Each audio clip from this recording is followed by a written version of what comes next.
Hey guys, this is Green Line Girl with my pal Wolf 10 Media. Hello, everyone. Uh, So Wolfie, how do you feel about characters that have been race swapped or gender swapped?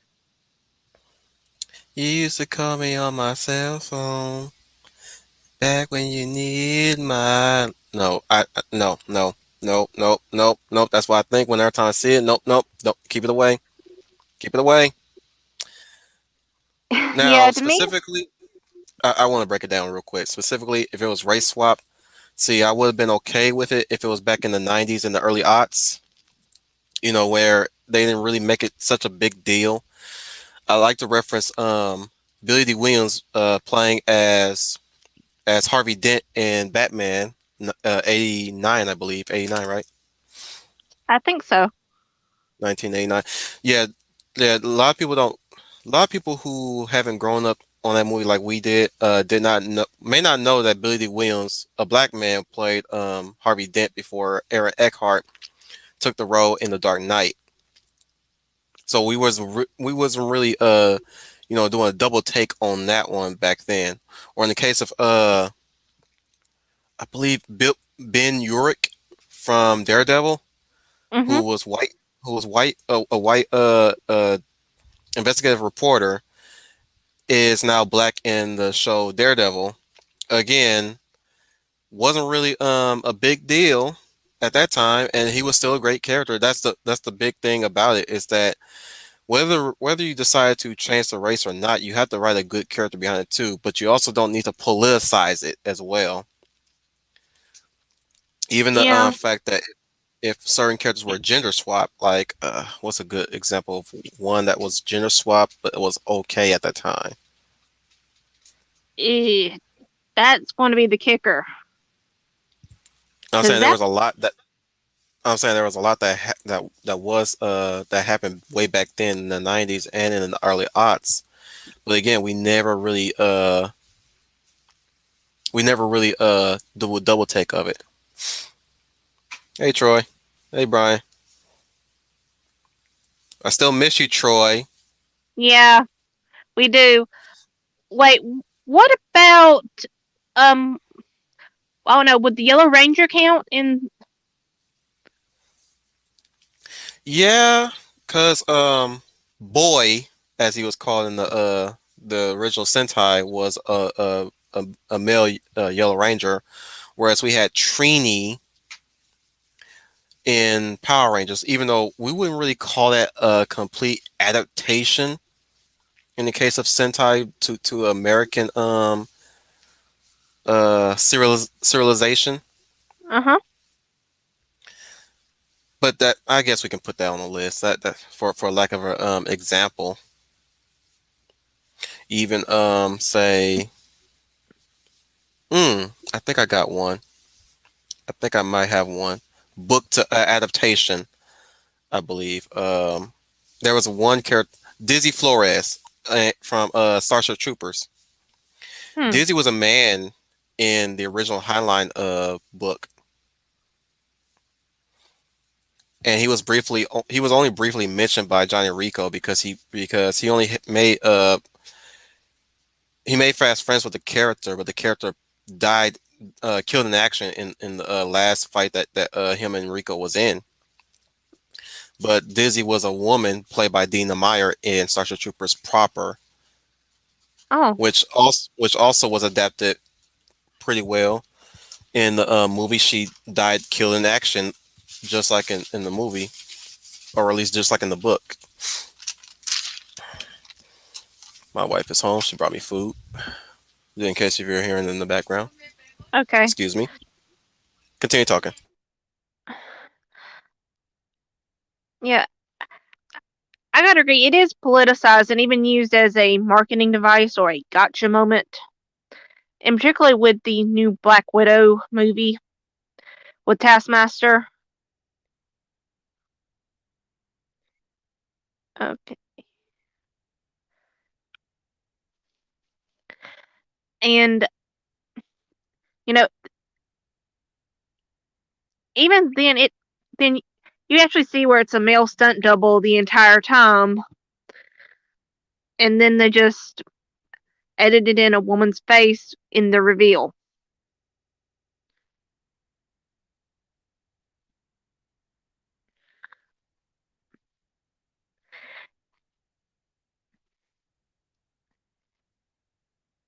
And lately it does feel like they are doing it more often.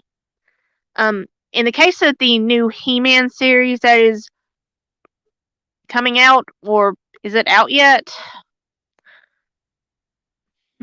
I don't What think are you talking about? um the new He-Man series that that is supposed to come out, Revelations. Oh, screw that. Excuse.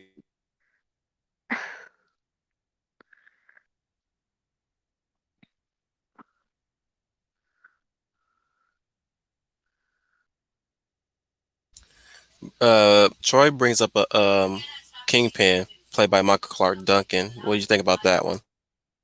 Yeah. And I actually have heard some people argue that in the Superman anime series that Lex Luthor was race swapped. That one I'm not sure about. Nah, he's a tan. He's tanned. Yeah, Lex Luthor was tan. His color palette was just. I used to almost thought he was black when I was young, but when I really realized it, he was very tanned. Yeah, well, actually, I probably need to go back to the. I won't call it a reboot. I'm going to call it a really bad fanfic from someone who was never a fan. The of She-Ra, in which they basically race swapped all the redheads, Yeah, pretty much. and and most of the characters were completely different designed anyway. So why didn't they just call it something else? By the way, guys, this is by no means a furry stream.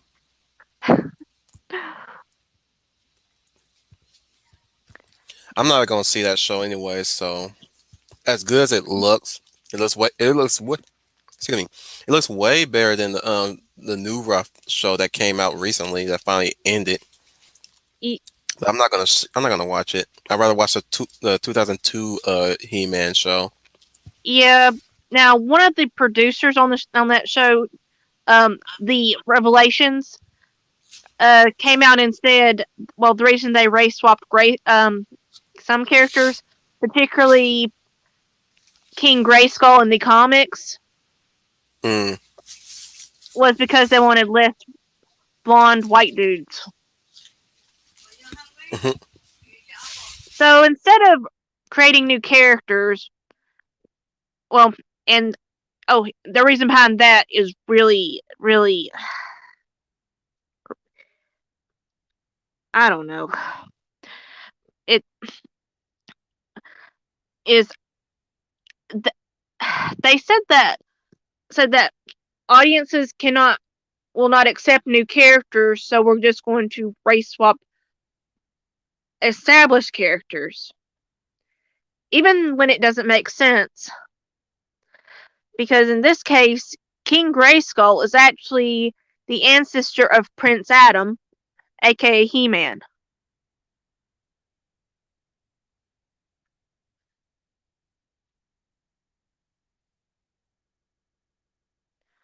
Uh, Now, let me throw in my thoughts on that one. The idea of creating new characters. They have this idea that they have it in their heads that they think that new characters will not grab audiences. That they have this inkling that the established characters is going to overshadow the new characters. You have to, if that's your worry, you really have to make some headways to make sure these characters stick out, stand out from the crowd. Nobody ever worried about Terry McGinnis being overshadowed by Batman in his own show, Batman Beyond. Nobody was worried about the Young Justice being overshadowed by the mentoring superheroes in their own show called Young Justice.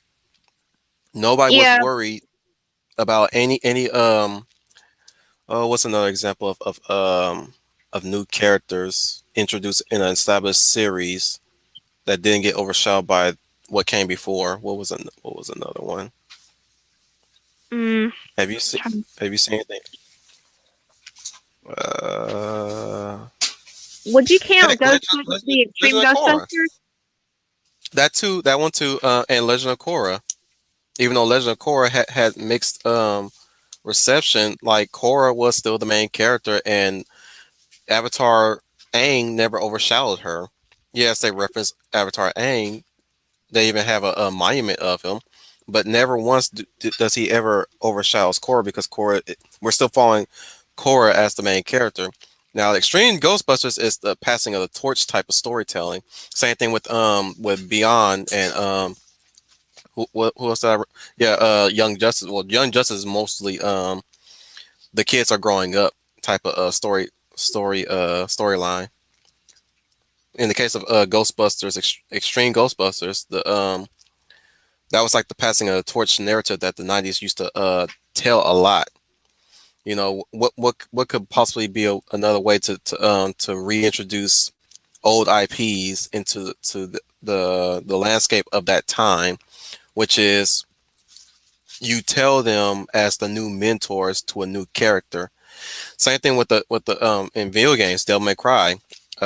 Nero was kind of like the passing of the torch of the Devil Hunter in the case of Dante and any other Devil May Cry character that was occupying as a Devil Hunter. Although not too many people were very open to Nero, they still enjoyed Dante. What little Dante they were given in Devil May Cry 4, and when they still continue to enjoy Dante the amount that they were given with Devil May Cry 5. Same thing with Nero now. Over time, people love Nero. If you want to add anything to that, go ahead. Yeah. The main thing is do when you take an established IP and you do want to bring in new characters, there's you there's one thing you've got to one respect your old characters, but you need your new characters to stand on their own 2 feet, which I think is where the sequel trilogy failed epically. Again, it's because they had no confidence in their own new characters. They wanted to put the old characters to shame just to build up their new characters. Yeah, and I am going to admit, when I walked out of The Force Awakens, I could care less about what happened to Rey. I mean, but I was more invested in Finn. Finn should have been the legacy character as a whole. I have my own little Star Wars rewrite, but not going to take too much of the stream talking about that.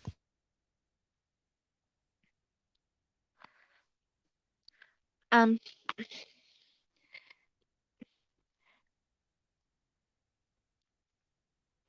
in some cases, says when they do take these original IPs and they do redesign the characters, there's they do change them almost to the point where they almost could call them new characters. Like all they need is a new name, a different personality. Some cases they give them a different personality anyway, but they're still called whatever the original character was. Going back to the sequel trilogy, you got the way how they portray certain characters, rewrite them into their own way, in a very Flanderized way too. You got Han Solo coming back as a smuggler for some reason. You got Leia now a general, but she's supposed to be a princess, which is a higher ranking position than a general. And you got Luke, who's supposed to be the Obi-Wan new character, or at least a new Obi-Wan character, but he's not the Obi-Wan character. He's more, I don't know what to say about Luke. What to make of him I'm not particularly. sure. I'm not sure if he was supposed to be Obi-Wan and Yoda mixed together in a blender. That's what he should have been if I was writing him. Yeah, but it does feel like there was like they took something from another property. Like trying to think of a time where a hero kind of left to go on his own to his own area to kind of live out the rest of his miserable days, and until this random person who we shouldn't really care about comes in with his lightsaber.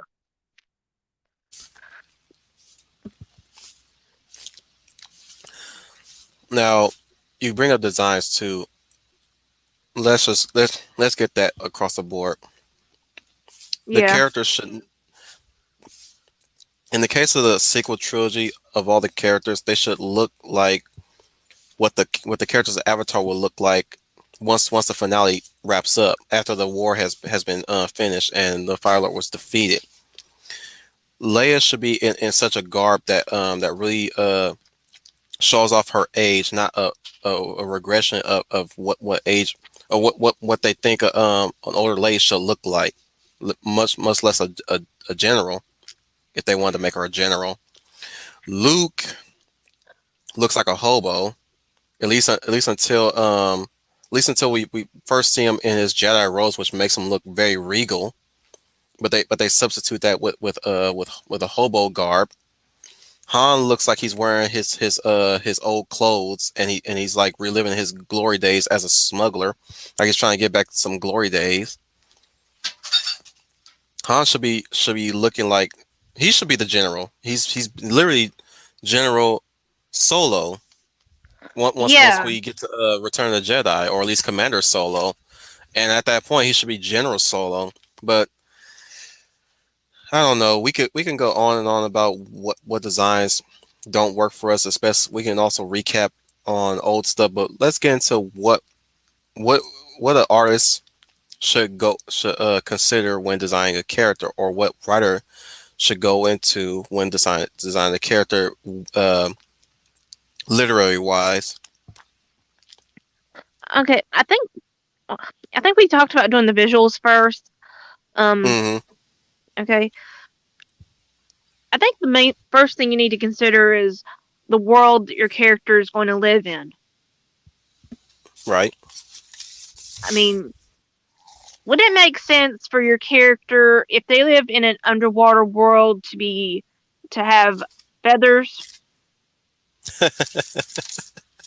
Unless they're unless they're a foreign exchange student. If it's based around a school, but no, no. If it's a aerial and avian character, there's no way they should be living in that world unless they're traveling to that world with a party. And then you have to consider what their thoughts and feelings are about being in water. A feathered character wouldn't want to necessarily be anywhere near water because it basically weighs them down when they try to take flight, unless they're evolved to be near water to where they dive underwater to catch prey, if they're a sea based uh avian. Or say your character lives in space. I mean, they Hmm. need at least one look that has an oxygen suit where they can still breathe in space. Correct? They should be wearing attire that looks space worthy as well, like the Nostromo crew from Alien. Their design was specifically, yes, they were space truckers, or at least blue collar workers, right? Yeah, But their clothing is supposed to make them look like astronauts at least, because right. they're even though they're quote unquote seafaring people in a sea of stars. Their clothing is supposed to reflect that they're space travelers above all else. So even if they're not wearing space suits, oxygen suits for that matter, their clothes should reflect what astronauts should be wearing into space. It's the same thing with Right. Mass Effect. If you ever play Mass Effect, Um I think I started playing Andromeda, I didn't get too far in it. It just wasn't that. Oh wow, you started with Andromeda. It was in the $5 bin. So what's the original trilogy? To some extent, it was cheap. It's fairly cheap. And Wow, I feel bad for you. You played the worst of the worst. It I made can confirm it three was look one of good the in worst comparison. games I've ever. And I can confirm it was one of the worst games I ever played. Brian Gilmartin speaks of the one thing to consider when designing a character is give them a distinct silhouette. I see a lot of artists who make their character silhouettes look overly similar. Yeah, that's the primary. That's actually that's not really a thing to consider. It's a primary thing you have to build around your character. If you can put a silhouette to them, somebody should be able to recognize your character via the silhouette. It's kind of like an open curtain thing where you have the spotlight ready to shine on them. You know, once the curtain opens, the spotlight hasn't shown on them, right? All you see is Right. a silhouette. Once the spotlight come up, boom, there you are. Like, say for instance, Tiny Toon Adventures or Looney Tunes for that matter. What would be the first thing you'll be able to recognize on Bugs Bunny if he's just a silhouette? The years. That'd be the first thing. What else can you accurately view to say that's Bugs Bunny? Well, his whole stance, and usually he's holding a carrot. Yes. Sometimes he has a hip cock to his stance. You know what I'm saying? Or sometimes he has this very he stands up straight in a way that gives a bit of a smugness to him too. Same thing with Daffy. Yeah. And even with Daffy, like what would be the first thing you would notice about Daffy as a silhouette? Well, I know he normally does have his arms crossed. Yeah, yeah. In addition He to also have the go ahead. well, I also think he does stand more straight than the Hmm. other characters.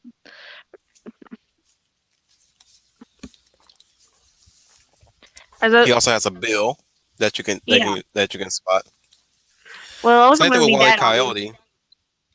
But Wally yeah. Coyote, you can recognize the ears and the tail. The tail difference will be reflected between Bugs and Wily Coyote.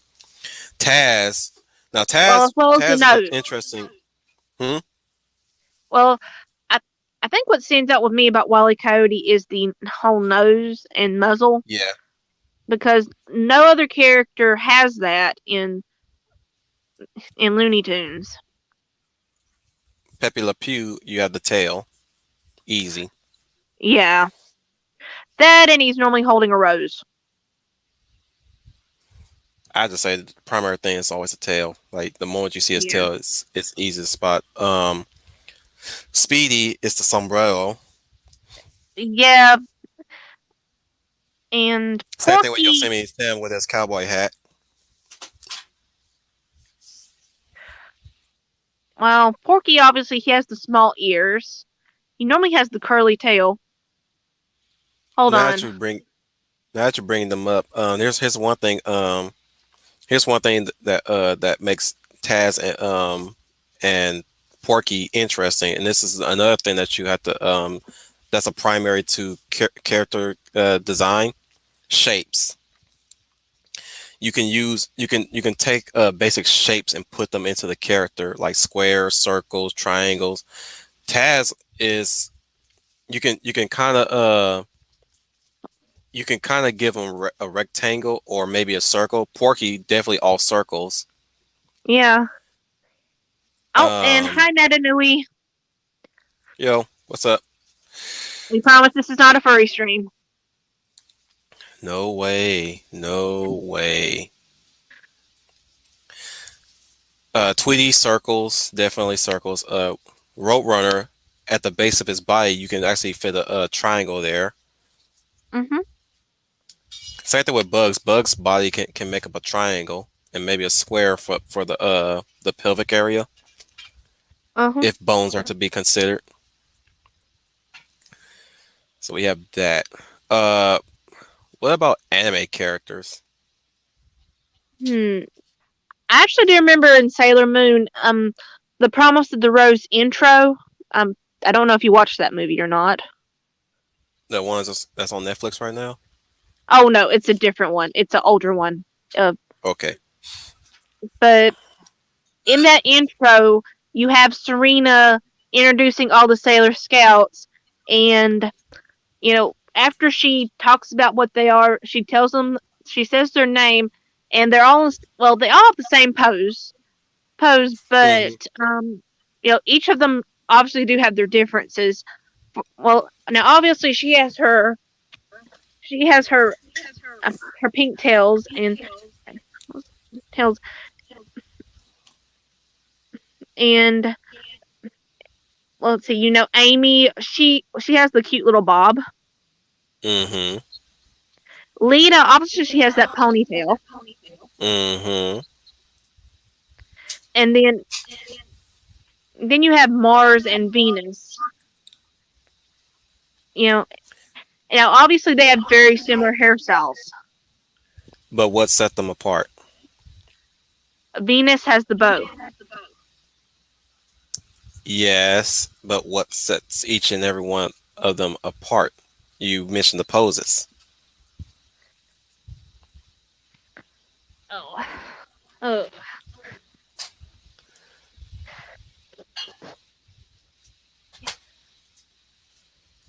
Well, like Brian I said, Gilmore's got an example for you. He says Sailor Mercury often has her knees bent inward, almost like she's embarrassed.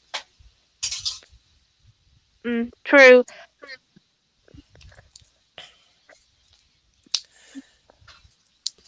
You want me to take the reins on this one? Yeah. Don't be ashamed, Greenie. Don't be ashamed.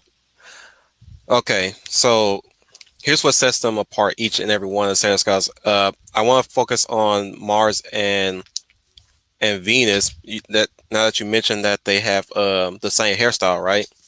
Yeah. What really sets them apart is the way how they pose. Mars has this more hot girl pose, right? Or at least the Yeah. popular girl pose. In the case of Venus, since Venus was a retooled character that the original mangaka had fit into her story, Venus has this more sort of general styled stance. Like she's originally the general of the Sailor Scouts, and when you go into them in general, you have Sailor Moon, which is the basic pose of the Sailor Senshi. You have like Brian Gilmore said, Mercury being the innocent one a bit. She's got this very innocent girl pose. Of course, Jupiter has this one could say It's ready to fight tomboyish pose. pose. Yeah. Same thing with Uranus. Uranus is uber tomboy, Yeah. or at least uber butch. Whereas Neptune is uber feminine and motherly. And of course Pluto is I more always felt that mentor-y. I always felt that she's a bit more distant too.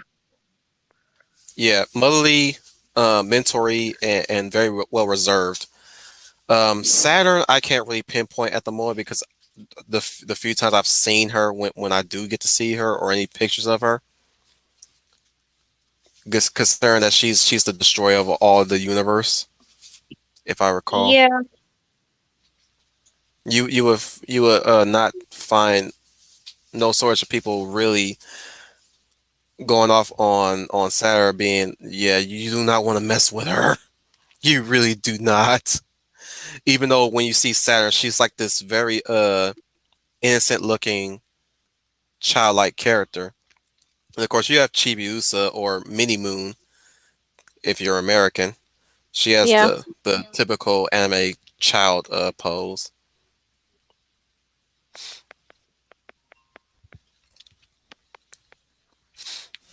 But going back to shapes, um, something you need to consider is normally sharper edges or reserved for edgier characters or more mature characters or villains.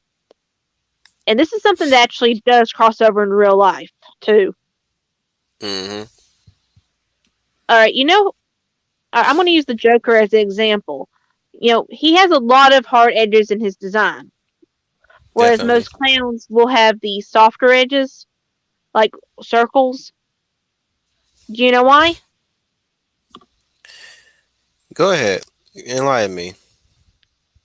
All right, normally sharper edges scare kids. Hmm.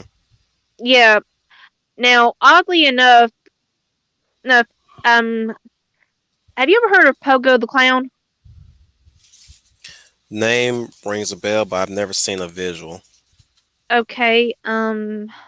I have Have heard you heard of? Pennywise the Dancing Clown. Well, have you heard of John Wayne Gacy? Yes. Okay. His clown name was Pogo the Clown. Oh wow. Now, now you know what he done. Vaguely, but I know he's a serial killer. Uh, well, I'm not going to go into full detail. Let's just say he, uh, yeah. Well, his Pogo the Clown persona, no, his makeup had sharp edges. Now, as far as they know, he never did anyone any harm when he was dressed as the clown. Hmm. But apparently there are clown experts that apparently that without knowing the full history, Ree could look at his picture and say, "Yeah, this is not a clown for kids."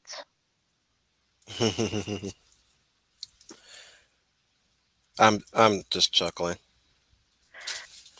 Yeah. Now, obviously, these for younger characters or more characters, you will have more rounder shapes, Right? and Like Roly Poly Oly, even though he's a yeah, robot.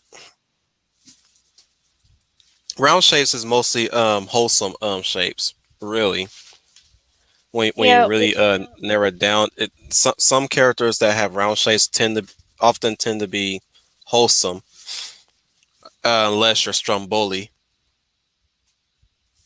yeah, from Pinocchio. That was supposed to make you laugh, but okay. yeah, or even Don Corneo in Final Fantasy VII. He's very round, but he's definitely not a good character Yeah, yeah. or a good guy. Speaking of clowns, Kafka Palazzo, Yeah, or even what's her face from Final Fantasy Nine, the main bad guy until Kuja steps in. uh, uh I I can't think of her name. I can't either. That's only because I haven't started Final Fantasy Nine yet. Yeah, and it's on my replay list too. Oh, there's also Flotsam from Dark Cloud 2. He's your first main boss. Now Hmm. he is a clown, and he is constantly trying to kill you for a stone around your neck. Hmm. I mean, the guy's willing to blow himself up in order to get it Up, from up, you. up, up. We got an expert, Braun or Brain. Oh, okay. Thank you, Brian Gilmartin. Thank you, Brian. Oh yeah, he's a wingman now. Oh, okay. He's now And lending his voice to our topics.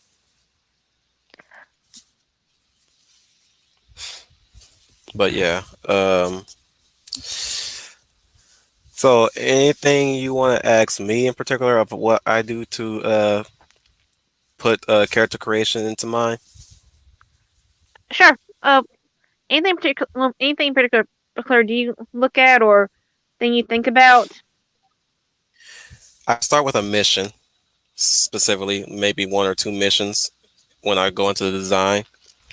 Um, if you will, I could use my Wolf Commander persona. Okay. So I guess I should share the screen real quick, if you don't mind. Go ahead. I'm not sure how to do that on here, but Just click share and share screen, um, and you select the window, okay. Which one do I need to do? or at least just select entire screen like this. You see where it's at. You click allow, and there you go. But I think you blocked me. Not necessarily. Sorry. Oh wait, no, no, no, no, no. Actually, no. It's mine. We're sharing mine. Okay. So this is the Wolf Commander, my persona for the UN Spacey, or at least the UN Spacey style Shodai, have come to build within the confines of last year and as of this year. And he's going to get an update pretty soon.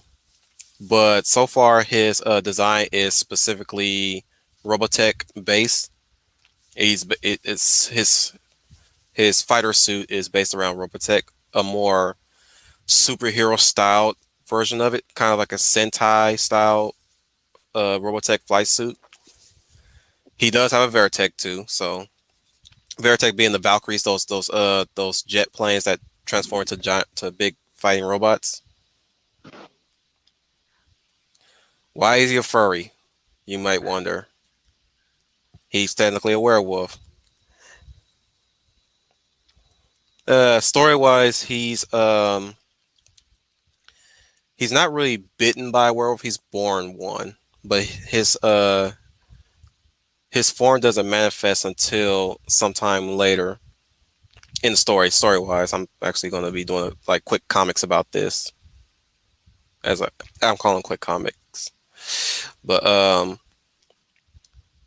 he has to suppress that form because once the as he dubbed it, the wolf comes out.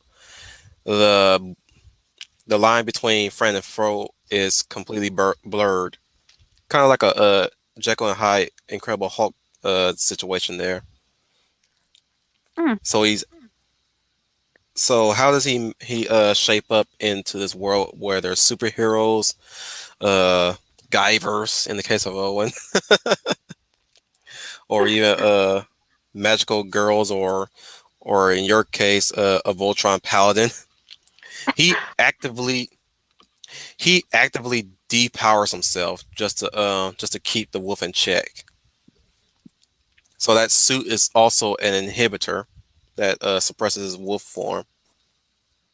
So in case if he has to keep up with his comrades, he has to upgrade that suit to be able to really not fall behind, or at least not fall behind in the operation. So those things on at his hips on each side, those are meant to be jet boosters to propel him.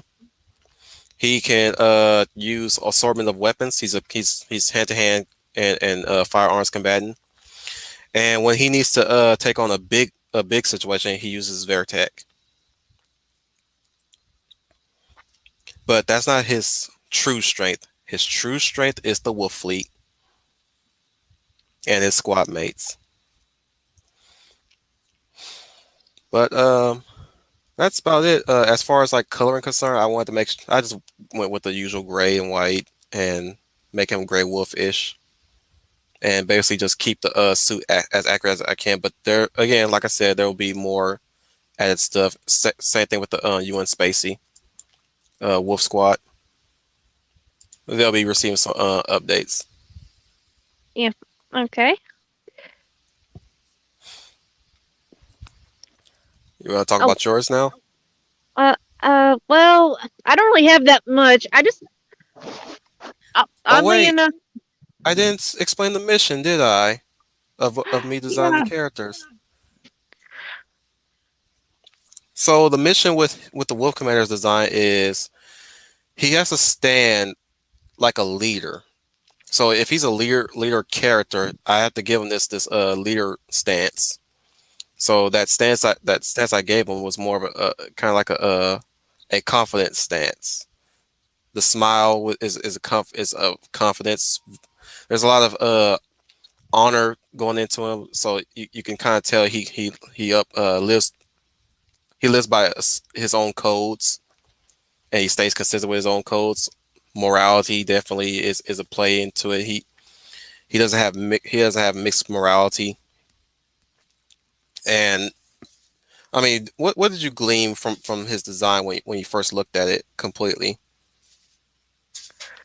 Um, what I got was, you know, someone who is focused, someone who is trying to be courageous,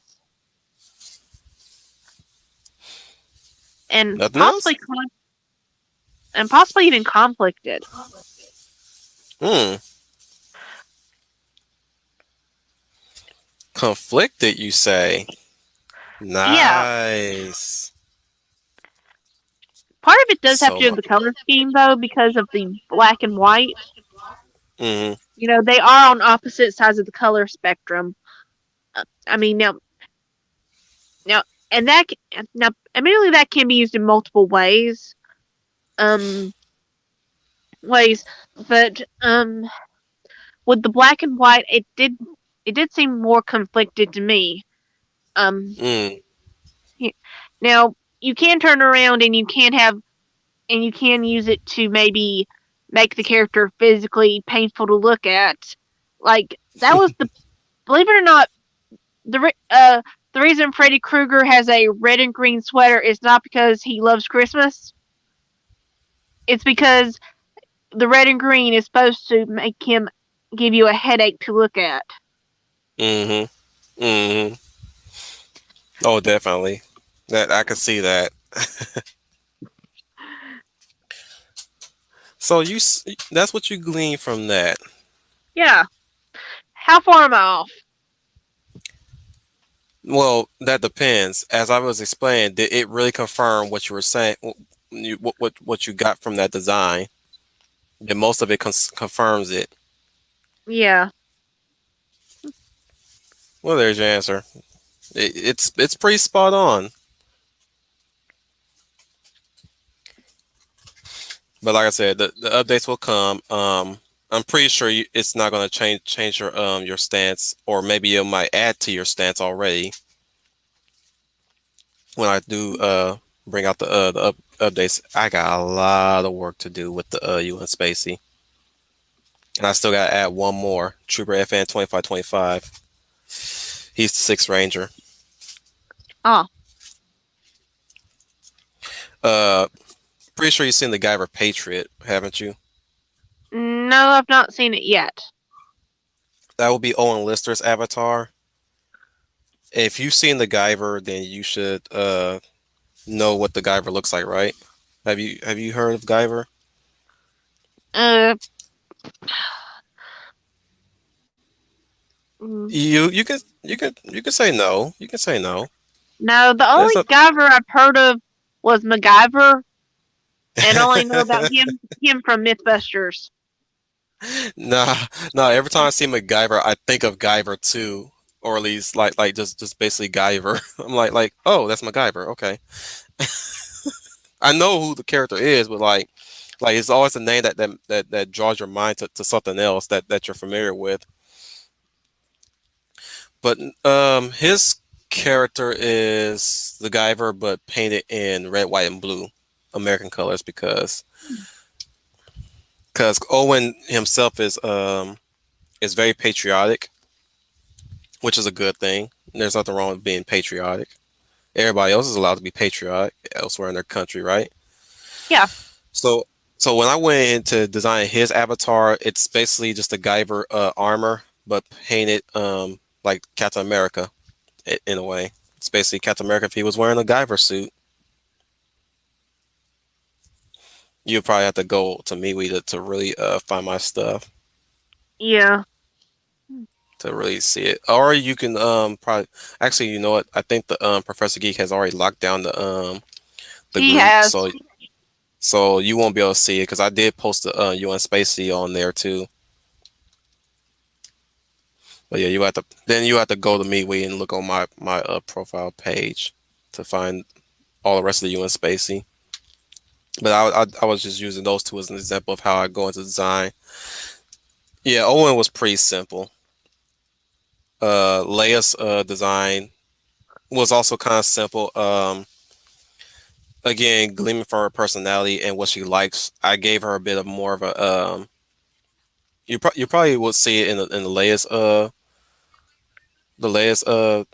stream that we did about female and male designs because Okay. I think I shared that on that stream and or you don't have to speed up to look for it. Just watch it for simply because we talk about our favorite male and female designs. Brian was there; he would tell you Okay. he loves him some Uh, Dynasty Wars, and yeah, I shoot him your way so that he can check out all the Dynasty Wars and Samurai Warriors content from you. oh yeah. Oh yeah. Have you had a chance to watch that movie yet? I'm not sure if you have Bits and Netflix or not. pieces, but it turned me off for a while. I was like, it's hard to watch a video game movie, even if it is checking off the right things, design wise, character wise. It's like, I'm not feeling this. The wife Yeah. watched it before me. She was already like 1 hour into it. Really? Did she Yep. like it? Can't say she likes just about everything she watches. Sometimes she don't like it because it's boring. Hmm. Can't really gauge her tastes that much. Okay. And I guess with my character, oddly enough, it started off with the skirt. You Right. probably know that.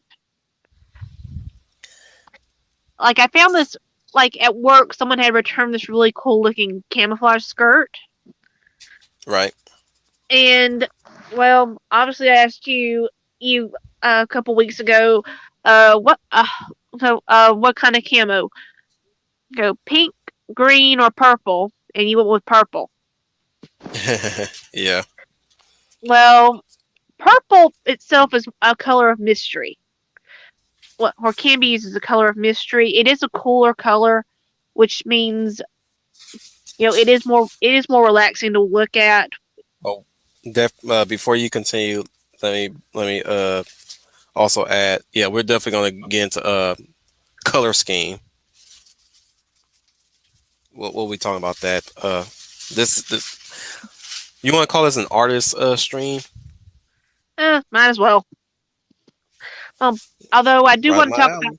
about the character personality, the part of it near the end. Right.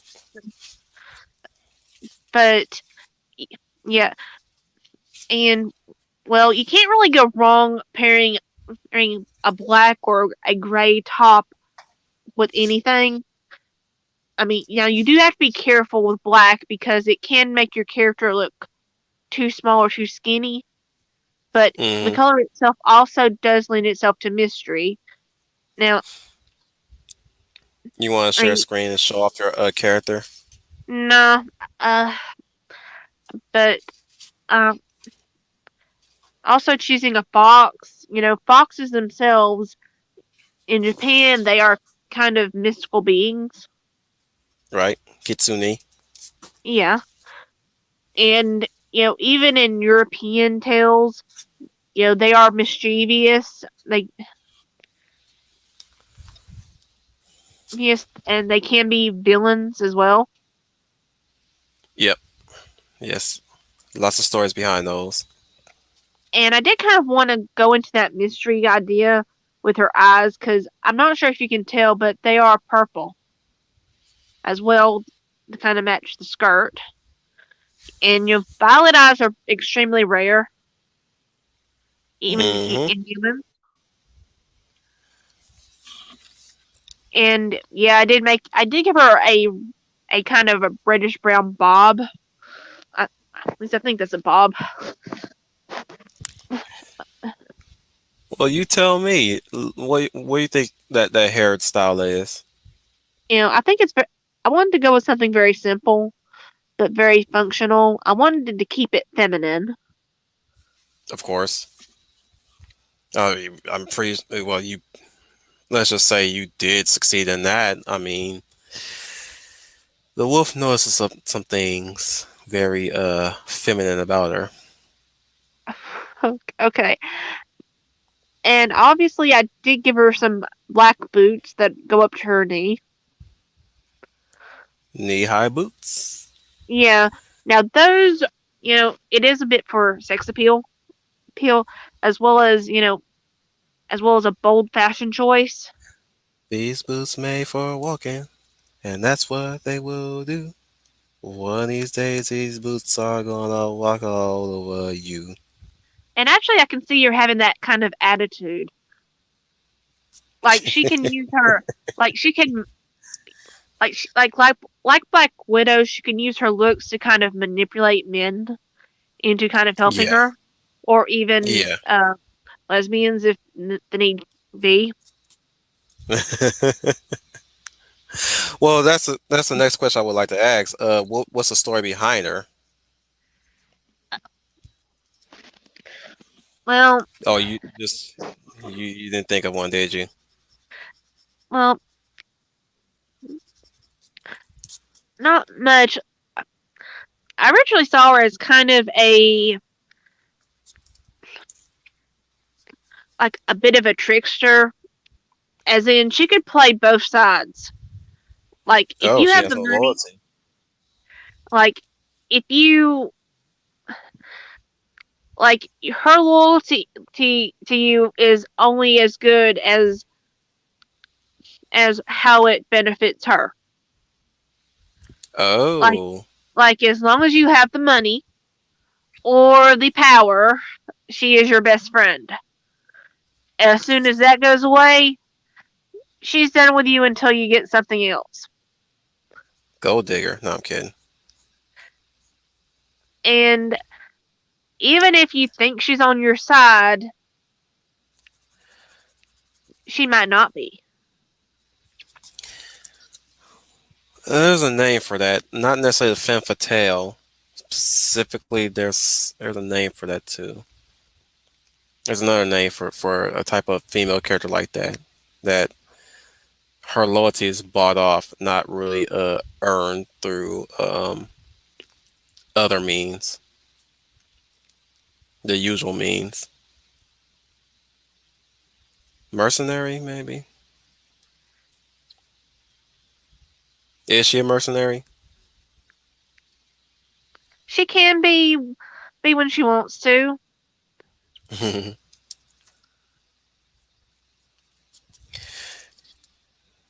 I think you nailed it. The the top is a nice touch, and you're right. The black can kind of clash with the purple, but I think it still works here. I think really design wise, it does kind of give me a bit of a slice of life story with her. If I want to be honest, Okay. she does have this fiery side to her, kind of like a silver tongue ish person. She does look like that type of bad girl persona that you run into in these type of slice of life stories. So I can imagine her, at the children's playground and whatever and protagonist that you have for this so-called slice of life that I'm seeing. Like, I see the scene unfolding, right? Yeah. So it's dark. He just walks if you want to make it a dark story, he walks out of his home after his parents get into a heated fight in the background, and he wants to get away from that. He walks into the children's park or the park that's probably in the middle of town or whatever, and she's just sitting there on maybe at a slide smoking a cigarette, or swinging on a swing smoking a cigarette, and that's how their conversation begins before later on the girl next door comes into the picture. The Bay and Veronica situation. I could see her as a Veronica. Okay. I'm pretty sure you're familiar with that kind of dynamic. Yeah. Sorry, I've been trying to block the Archie comics from my mind since Riverdale. Oh, you know you still got the originals. All you gotta do is look them up. Yeah. I see that's the thing with original content. Original content is never forgettable, but new content can easily be forgettable. So Riverdale, I can Yeah. easily forget that existed. There was one time. There was one time I was looking at somebody's art and I was going to use a Betty Veronica gif, and Riverdale pops up like, "Oh, I forgot you existed." Okay, so I settled for an original Archie Betty Veronica sharing a milkshake. All three of them, I mean. Yeah.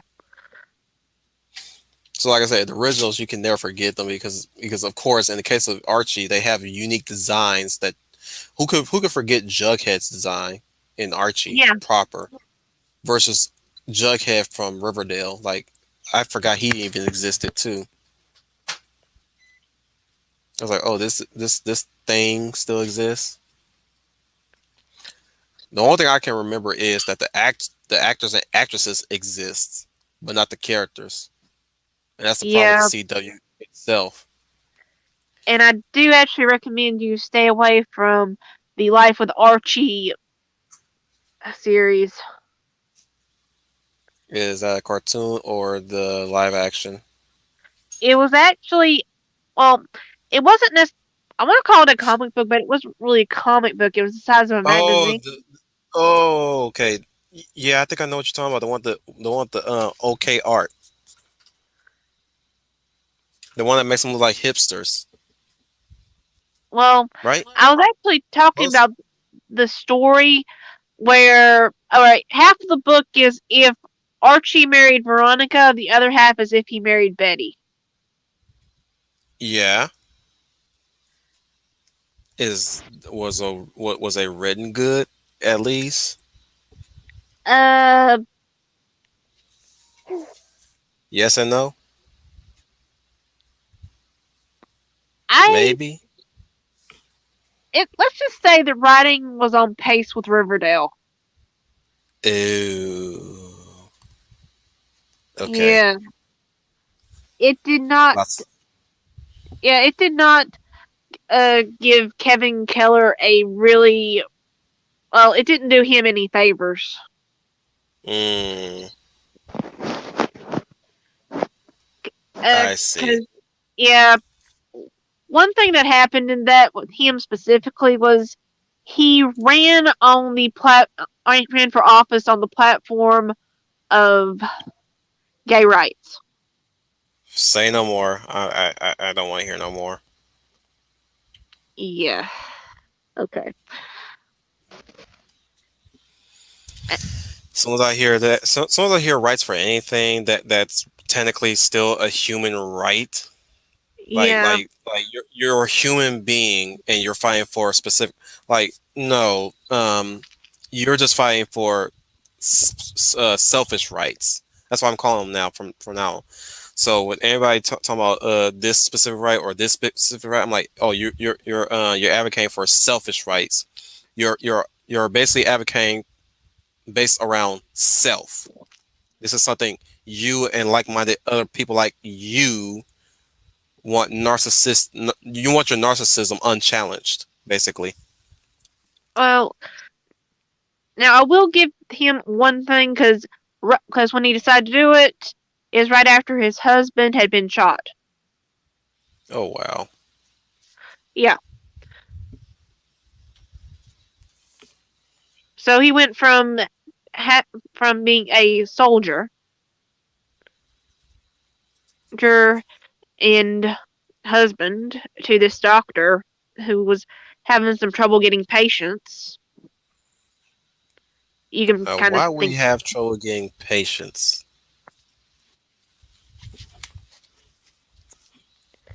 to to going into politics with only this They one must single never have platform. seen Good Witch.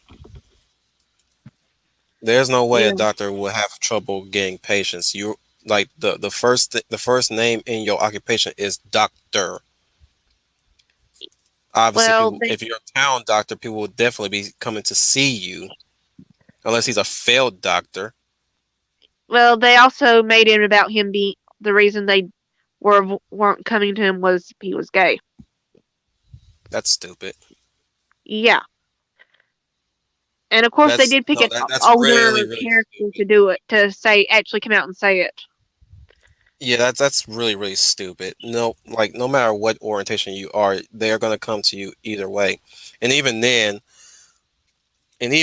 like that shouldn't even that like unless he openly admitted that he was gay, even then he's still a person that's worth us seeing because he that's his occupation, a doctor. Yeah. That's dumb storytelling. The Manu asked, what are we referencing? The Life with Archie magazine, I guess? Yeah, it was about the size of a magazine. Hmm. It actually ended with Archie being shot in both timelines. Cause edgeness. And then the final issue was his funeral. Cause edginess. Why not? I'm not even sure if the twins were born on either one. That's that's when uh I checked out of that, and I actually had a friend come actually tell me what happened. And like, no way they done that. And he handed me the book, and there it was. You poor thing. Ow. Going back to that whole they won't see him because that again, that would never happen in real life. Yeah, do we need to bring up Batwoman? That would never. No, I'm sorry. That would never happen in real life. That's like not asking a firefighter to save you because because you know that the firefighter is gay. You, that's stupid. That's really stupid. I I can see know. that as I can see that as a store, you know, a store clerk and all that stuff, you know. But like as far as like a doctor or any kind of you know rescue response or stuff like that, that would never happen in real life because one, their orientation would not be that. Again, again, unless they openly admit that you know if there was a sort of stigma going around in the town, that wouldn't happen. A whole town has no complete stigma towards homosexuality unless you're a cult, a whole town of cultists Right. that has a problem with homosexuality.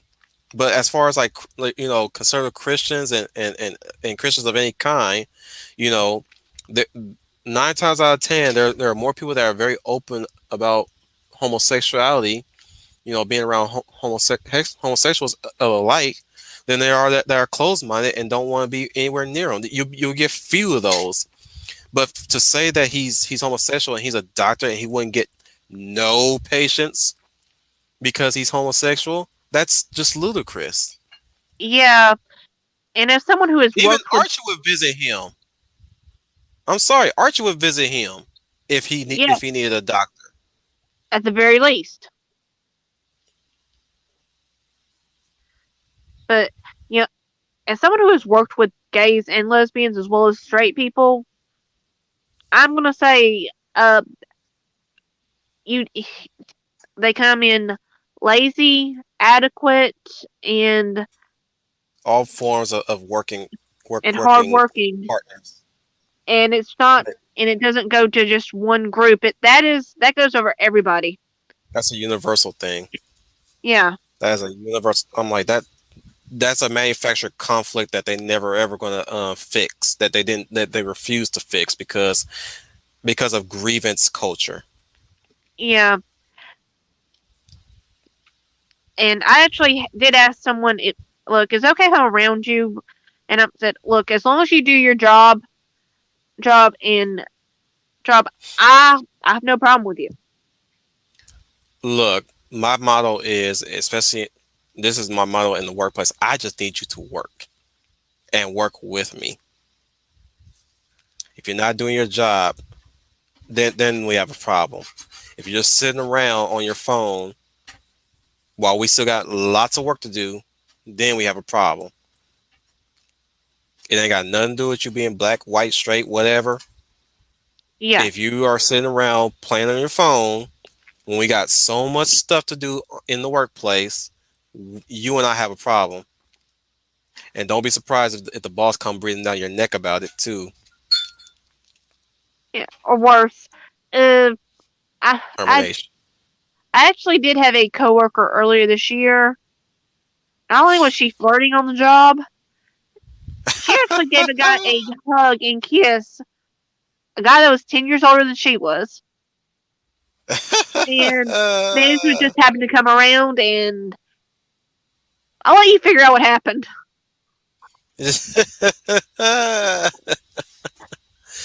Matt Nui, the whole point of Archie is, yeah, as Brian Gilmar put it, it's slice of life, but it's not meant to be taken completely serious. It's originally at best conservative in its own way, but like him being the Predator and even the Punisher for that matter was was meant to say that Archie, as much as you enjoy it, just know that the story, as ludicrous as the stories can get sometimes, they're not meant to be taken seriously. It's tongue in cheek. That's the reason why Archie lasted as long as it did and continues to last even though they're running to the ground with Riverdale and whatever nonsense that they do. There's even a comic book where he meets Sabrina, the teenage witch. Yeah, And from what I heard, and it's actually, pretty he good. even dated Valerie from Josie and the Pussycats for a while. Yeah, yeah. And Yeah, Valley did have Josie and everyone were on Riverdale, which was eh all right. I didn't like the fact that they were a whole black female band. If you get my drift, yeah, that was just kind of wrong, especially when Josie is a redhead. Speaking of redheads, yeah. you, you you guys messed up the marmalade sandwich. It's supposed to be blonde brunette with a redhead in the middle, or redhead brunette with a blonde in the middle. You watched the road saying right? Am I getting that Yeah, right? I think Some of it. so. Oh, what's next? Archie meets Cthulhu? That actually might be an That improvement is on going to Riverdale. look. That can happen. Trust me. Like I said, what was that's what made Archie so good because you can almost fit him with anything and it will work. He met the Ninja Turtles at one point. It's a He bad also met story. Spock. Who? Wait, no, I take that back. That was Kathy Keene. Yeah. What I'm saying is that's the beauty of Archie, and that's why they had that one animated series where they're solving supernatural mysteries. Remember Archie's that Weird one? Mystery. Yeah, I Yeah, love that show. me too. I was like, wow, like Archie is something else. That's what I'm saying. Like you could take anything and you could put Sonic and Archie and it will still work. Hmm.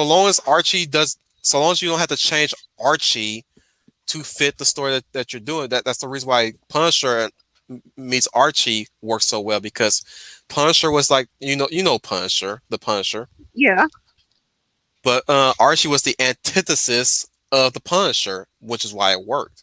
And even then, the Punisher looked to him and said, "You're all right, kid." Huh. You know, Yeah. to paraphrase something to that effect. Thank you, Lee Carr, for showing that off one time back in the good old days of Channel Awesome.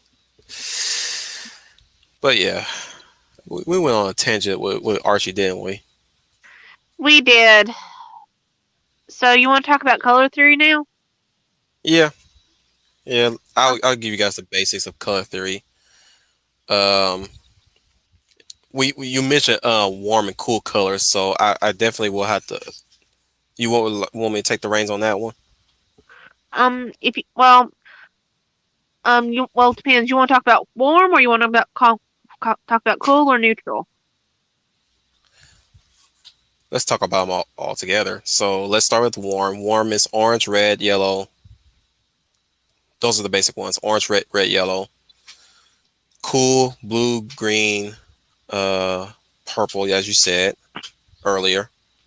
Yeah, And neutral is basically the value system, which is the white, black, gray. yeah. Basic things you need to know about color theory, especially when dealing with the color wheel. As far as like the color wheel is concerned, I'm I just I just finally figured out how the color wheel worked years ago. I was like, that's Really? how that worked. It took me this long to figure it out, and I was in art class for this, and I still never. Oh right, we didn't get that far into them teach us how the color wheel works yet. That's right. But no, for those who are still figuring out the color wheel for the sake of figuring out the color wheel, I'm pretty sure you're gonna find someone else out to tell you about the color wheel. So when you turn the color wheel, whatever color that you're picking, there's a opposite color. Yeah, yeah, those are neutral. But Well, actually, brown itself normally does lean more towards warm though. true. Um, in the color wheel, like whatever color that you're picking, the color opposite on the other side of where the color that you pick is the one that complements it. So on the color wheel, if you pick teal, then it's orange that complements teal. If you pick orange, it's teal and orange. That's why you see. That's why in the summer movies, in the case of the action movies, they use Uh teal huh. and orange. In the case of nature posters, and I'm talking about posters here. In the case of movies, nature documentaries, blue and white, or at least blue. Um, Festivities like Halloween and November, we all know the orange, usually the Yeah. orange. Spring, I forgot what they use for spring movies, or at least January movies, where you go to the bargain bin on those months back when we had regular viewership in theaters before 2020. Of course, Christmas is red, green. Yeah. But back to what I was saying about the color wheel. Color wheel, like I said, whatever color you pick, you select the color that's complementing it, which is the opposite end, like like the um like the clock, right? So Um. 12, Actually, I think 6. the complementary are the ones beside of it, and the contradictory color is the one on the opposite side. Hmm, Yeah, like for orange, the complementary colors for orange would be red orange, uh, yellow orange, uh, red and yellow. Oh, and its contradictory color would be blue. or teal. Yeah. And actually, you do see it a little bit in sports teams. The Lakers, for example, their colors are yellow and purple. You know, colors on opposite sides of the color wheel, and it's used to kind of make it stand out, kind of get you excited. Mm, Now obviously they're not as close together as the stripes on Freddy Krueger.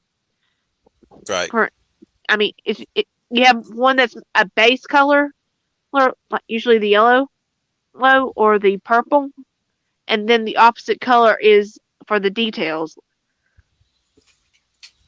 like the lettering. So your process of coloring, again, going back to your process of coloring your character and your avatar. Wait, did you give her a name yet? I've been playing around with Monica. She looks like a Monica. thought you were going something typical like Vixie or Vixen. Well, I also played with Dixie, but considering that is considered problematic now, eh, What? Explain why that's problematic.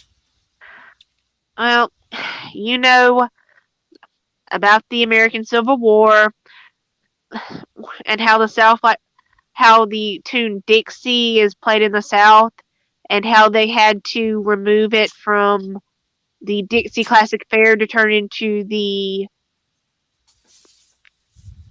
I actually forgot what the new name was. I still find Probably it something funny that stupid. yeah, and basically, what I don't like, I think 75% of people said they had no problem with the original name. Was this petitioned? Yes, Either in favor of or removing? Which one? What was the petition about? um, well, from my understanding, I mean, there were different petitions, and one of them, well, was more local. It was run by a church that Mm, said, the word Dixie it causes pain for um African Americans, because of that time in history. I am rolling my eyes. I kind of figured you would be. So apparently, it took them several years to get the council to finally agree to do it.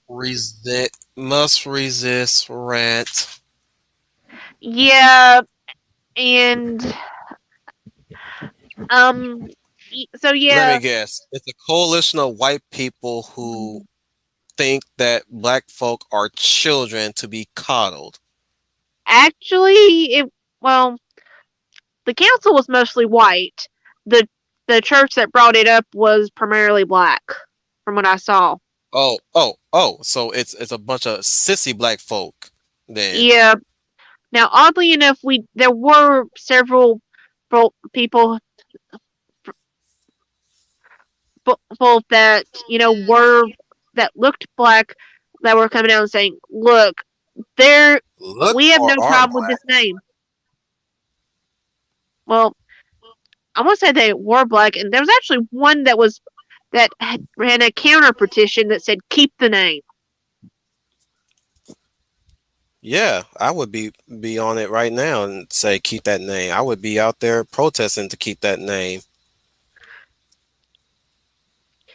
Like Now, obviously, y'all need to stop trying to tread on people's traditions. I'm sorry, but I like Brian Gilmore's comment.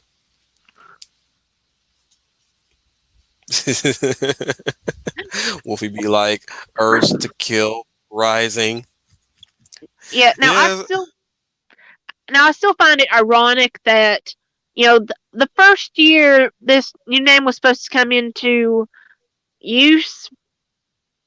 Um, we had the whole situation last year hmm. in which it got resulted in it getting canceled.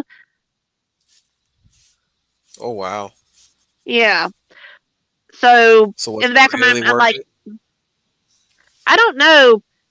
Apparently, they did have the food stands up for a little while, with some restrictions, but and the, I'm not sure if they're planning on doing it this year or not. I've not really heard anything about it.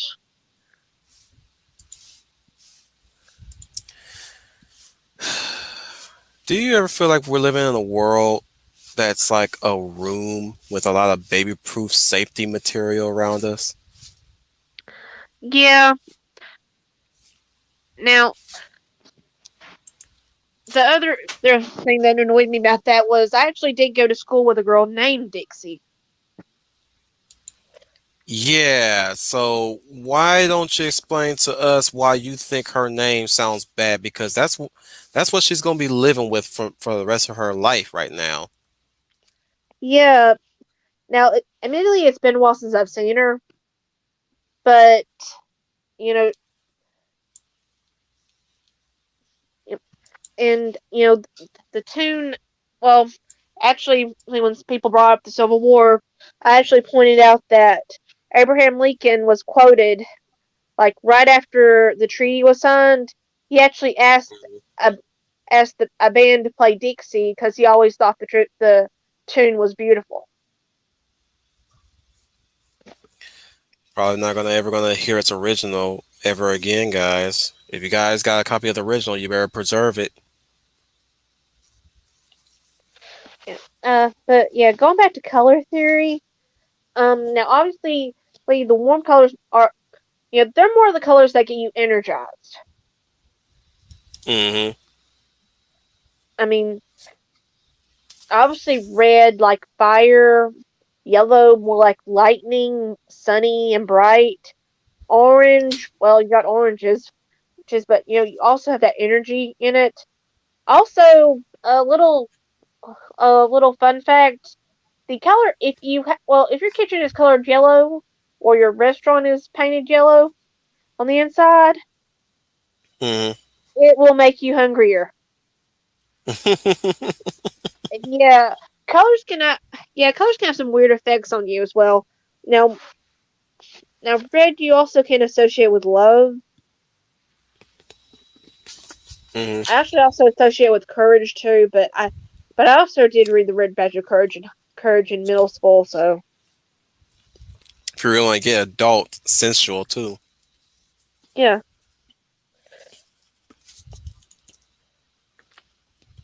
And the cooler colors, obviously they're more calmer. There is a bit more mystery to them, or in some cases dreamlike. Um, like if you're having trouble sleeping, obviously, well, first of all, if your room is painted red, that's that may be a problem. Or but We're talking about character designs, though. yeah. Now, I mean, we can talk about things that'll make you sleepy, make you hungry, and all that stuff another time, right? well, I also got to think. Well, think back to Hunk in the original Voltron. Okay. I mean, he did like to eat a lot, correct? Yep. And one thing I did like about, and I'm still singing my praises to Legendary Defender, regardless of what the fans think of that series as a whole. One thing I did like about Legendary Defender was the fact that they didn't make him like this big flannerized version of himself. Instead, they gave him the cooking skills. He was the paladin's cook, or at least the Yeah, team's cook, which was a nice added feature to his as you put it, his you know hungry aspect, like always eating food, right? Gluttonous, right. glutton aspect.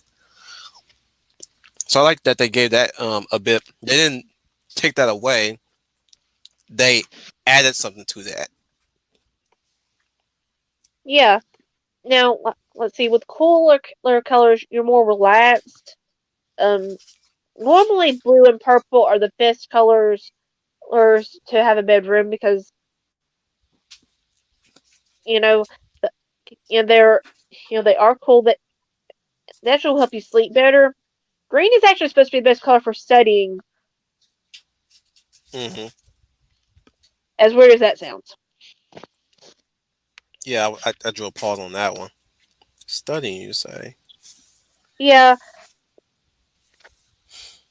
I mean because obviously it's not quite as bright as yellow, or the warm colors, but um, but it's not but in a way it's not quite as dark as the as blue and purple. Um, it just relaxes you just enough and keeps you awake just enough in order to keep you thinking. Hmm.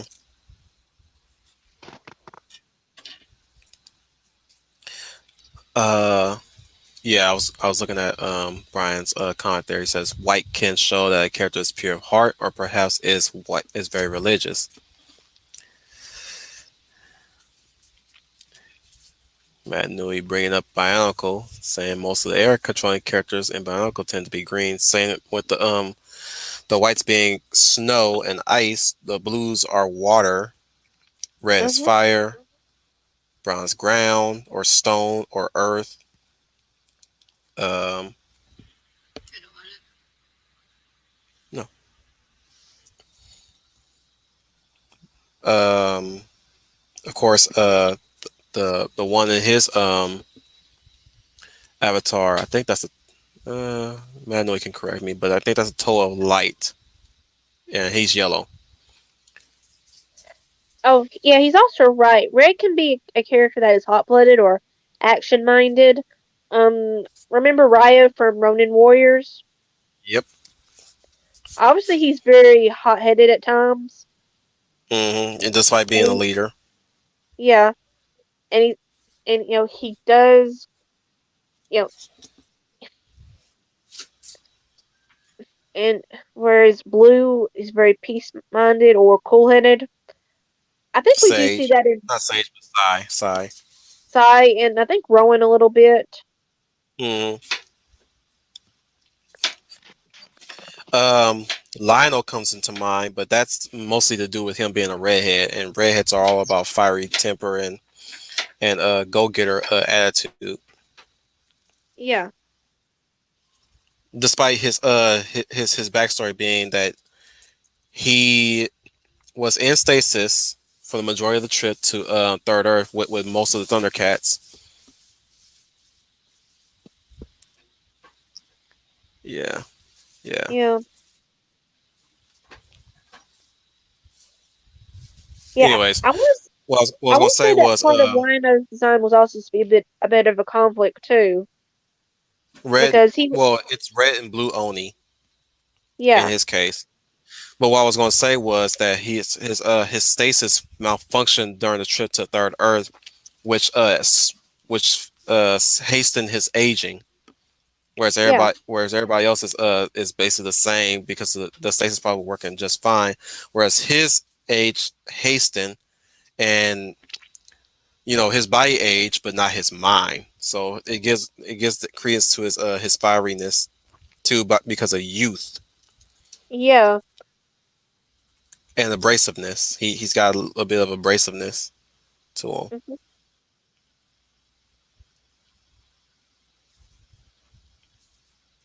Now, 2011 Lionel, that's a whole different topic. Yeah, I'm still trying to pinpoint his personality a bit because he can be at times a fiery redhead, but he's also a learned fiery redhead. He tends to learn how cause and effect works. So there are yeah. times he learns That's why I'm like, I'm really like, again, I I still stay shocked that you don't like, or at least you're partial to that series. Well, there's some things I liked about it. Some things I was like, yeah. I think if we had had a few more episodes, I might have actually enjoyed it. But Yeah, it got cut short when it was just now beginning the main conflict. Like, not saying the main conflict wasn't there, but what I'm saying is when the real meat was getting ready to come out of the oven, they just cut the buffet. yeah, Thank you, Cartoon Network. yeah. And for a Lego series you didn't stick with. Sorry, I might be a little salty over that. Oh no, be salty, cause I don't blame Lego, but like Cartoon Network, really, Now, like really, admittedly, I did like Masters of Spinjitzu. not Ninjago. Yeah, Ninjago.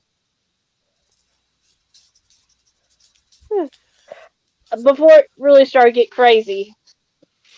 See, they earned their two movies, just the same as the later Lego movies. But Cartoon Network should I don't know. I could speak on it as much as I can, but at the end of the day, I'm just like just speaking on things I'm never going to get back. that's how jaded I really am with Cartoon Network, Yeah, and don't get me started on Teen Titans Go. which is the dominant cartoon so far. Yeah, and I definitely will Well, not mention the, well, 2020 Thundercats or the upcoming Aquaman series. I think Like, that's a how nail in is the that? coffin. I think that one's dead in the water right now. The Aquaman show. It needs to be. Yeah, I think, Brian. how is this? I mean, how is this? I think it is the same showrunner. Don't quote me on that. But how is that guy still getting work? Characters. Ugh. But yeah. Okay. Um. And also when you think about your design, you gotta think about clothing. And I actually Yeah, will you brought admit that up I earlier. do have. Yeah. I actually will admit. I admit. Um. I actually do have a bunch of sketchbooks that are nothing but clothing. Well, that just tells you that you want to be a fashion designer. Uh. Am I wrong? Yeah. That was a dream once upon a time. And to be fair, I am kind of bad that if we get some clothes in returns at work, I might try to um put together an outfit for my coworkers, and part of the time they actually like it. It's not too late to become one, Greenie. Yeah, It's never too late to become a fashion designer. mm, true. But I think that's what you you know, really want above all else. I know you like to write stories and everything, but I'll tell you what. I'll send yeah. you a picture of some of the dresses. Oh, I would love to see those creative designs that you're gushing about. I think I I think that I did catch one of your streams one time. You were commenting on certain outfits on some of the female characters in some of the games that you play. Really? You probably did subconsciously. Well, keep in mind, in my particular area of retail, it is fashion. So, and I guess where I did take art classes, says I kind of have learned, what is, you know, what goes good with what, and Hmm. also, and how to get to really put an outfit together that, you know, will pack a Oh, I punch. bet your classmates really liked you, and I'm not And being sarcastic about that. well, let's put it this way: back when we had some I actually did put did this really neat one for the guys where Hmm. I got him some khaki cargo pants and this really nice green graphic tee with a tree on it, and then I layered it on top with this short sleeve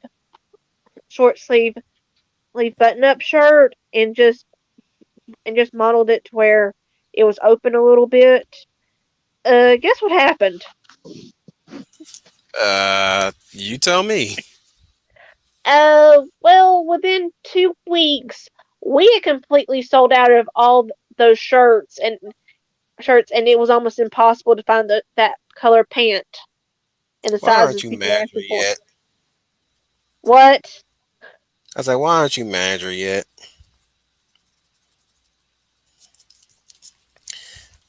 That's manager material right there. If you manage to sell out a whole product just around that, just by doing that.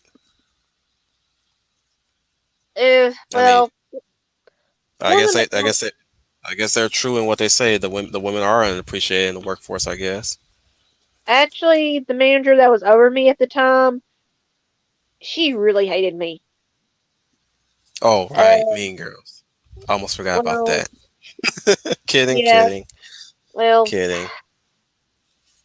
That's why. That's why you're not manager. Mean Girls. I kid. I kid. Continue what you're saying. so more or less, it, she tried to get me in trouble every time I turned around. As you do. Yeah, uh, so yeah, so I really had to watch my P's and Q's with her, and yeah, I can tell this is kind of personal, so you don't have to elaborate. yeah. Now, thankfully, she did end up retiring. Oh, good for her. Yeah, but by that point, she had shifted me into a different position to where I couldn't be quite as creative. Oh, that sucks. That's Cinderella Yeah, right there. and the job I end up with is one nobody wanted.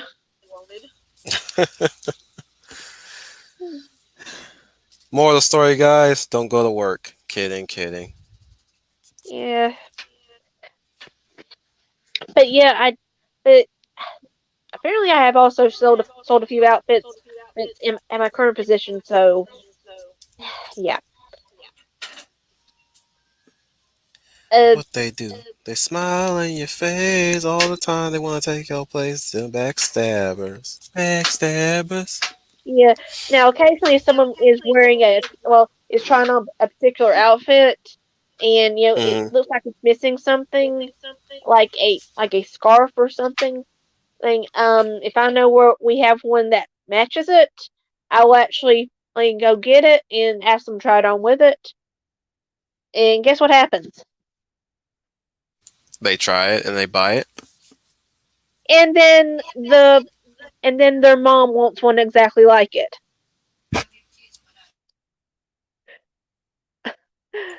You are the best of your profession. Yeah, but, yeah.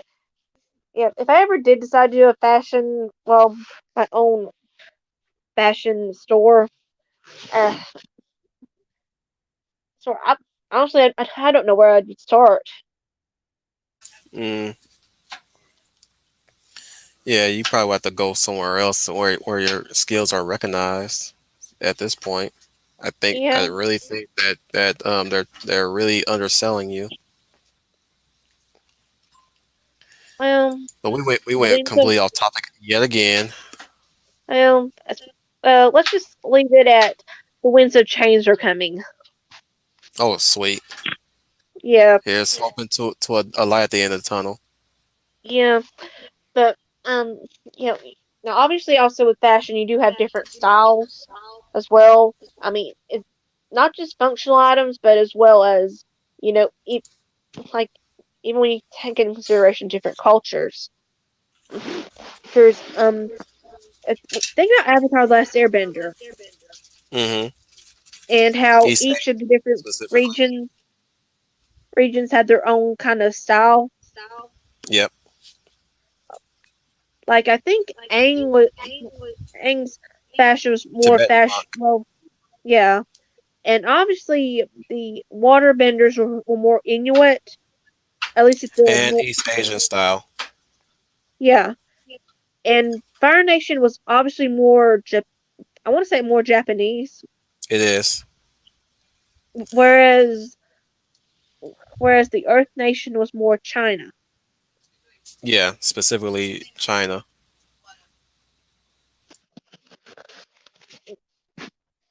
Now, now I'm not 100% sure about the swamp or the waterbenders in the swamp though. Waterbenders,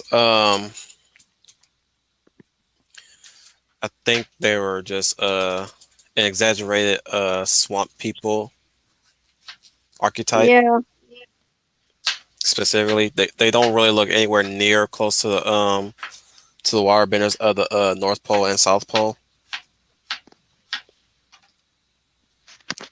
Kind of like that idea of nations came from one spot and they split off and became something else entirely. Yeah. So that's why I think that that's what their design choices were going with them, especially with their water bend style, which is foggy water style, foggy swamp water style. Yeah. And when you look into Legend of Korra, well, you do see some of the same designs that were carried over, maybe updated a little bit, but you also have the Warring 20s look going on. hmm I would like to hear Cardinal West's review of Legend of Korra. If you haven't heard that channel, Cardinal West teaches that I'm not. he goes over writing style and writing, even going as far as to do his rewrites of the sequel trilogy and the prequel trilogy, Oh, even reviewing xenofiction, which is wildlife, basically like Fox and the Hound, um, Farthingwood, Animal Farm, that kind of stuff. You should, okay. yeah, when And you get the chance, check him out. He's very, very good. He even did a podcast review of the entirety of Avatar: Last Airbender. oh, I'm definitely going to have to give him a check that one out. You want to go into creature design too? Yeah, creature designs. Oh yeah, you know what? I'm not the expert on creature design specifically, but I think what would be best to go into creature design would be as you would say about the avian being in underwater landscape, right? Yeah. You have to design a creature specifically how that creature operates within its environment. And I like to reference the fauna in Avatar, which is the blue Yeah. people. For those who are needing of specifics, some of the creatures there are designed to look like what they do in the environment. The horses, the tiger, even the birds. But one thing in particular that stood out to me was the fact that there was a lot of fauna out there that had more than four limbs. Each animal had six legs. The again the tiger, the little dogs that Jake deals with before Natiri comes in to save his behind, Yeah. or even the horses. The horses have six legs, and even the giant rhinos have six legs. Or in And case of the sorry, go ahead. well, I was also going to bring up the Dark Crystal as well.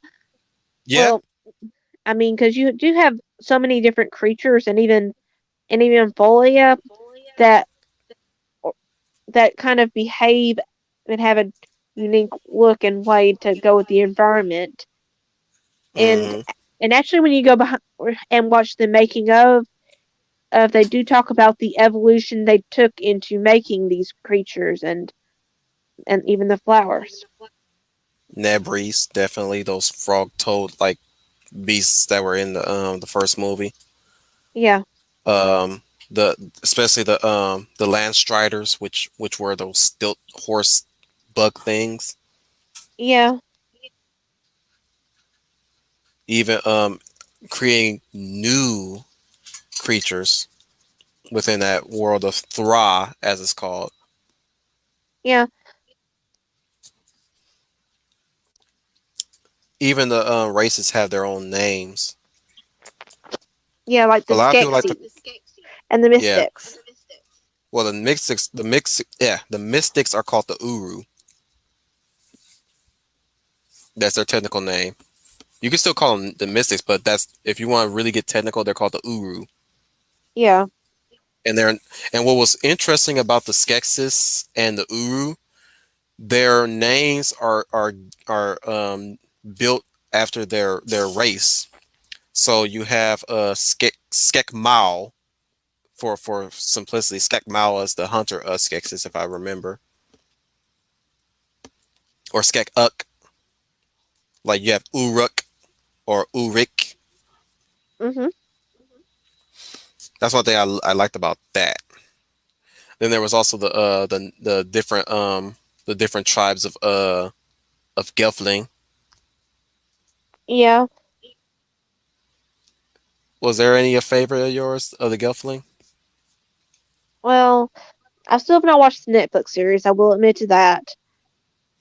But Uh, but I for but I did find it interesting that they actually said that Gelflings are supposed to be more of like an elf-like mm-hmm. race.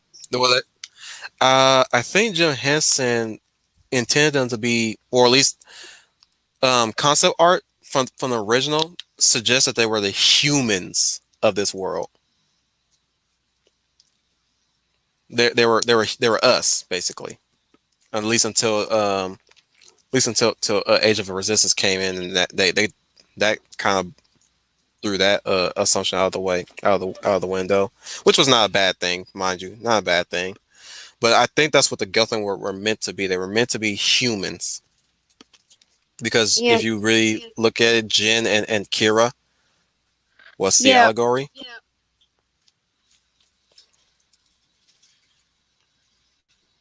yeah. They're basically our eyes through this world. Hmm. Yeah. But they're full on elves. Yeah, you're correct. They are full on elves in Age of Resistance.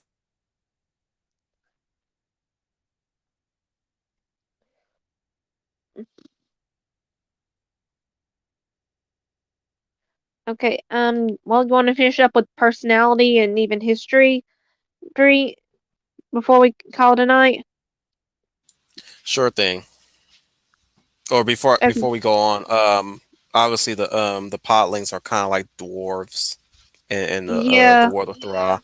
I actually do remember when I watched the making of them being called potato people. Yeah, that's why they're called pods. Well, they look like potatoes or onions. Their design was specifically look. Yeah, you're right. Um, the Skeksis are vultures or condors, Yeah, but what was interesting about the Skeksis, and I was really interested in how they were going to utilize the Skeksis. Now that you know that back then there were more of them, before the great conjunction started. Um, they were very manipulative, which was interesting. But I think they were meant to be the pure evil, basically. Even though yeah, they had alliance.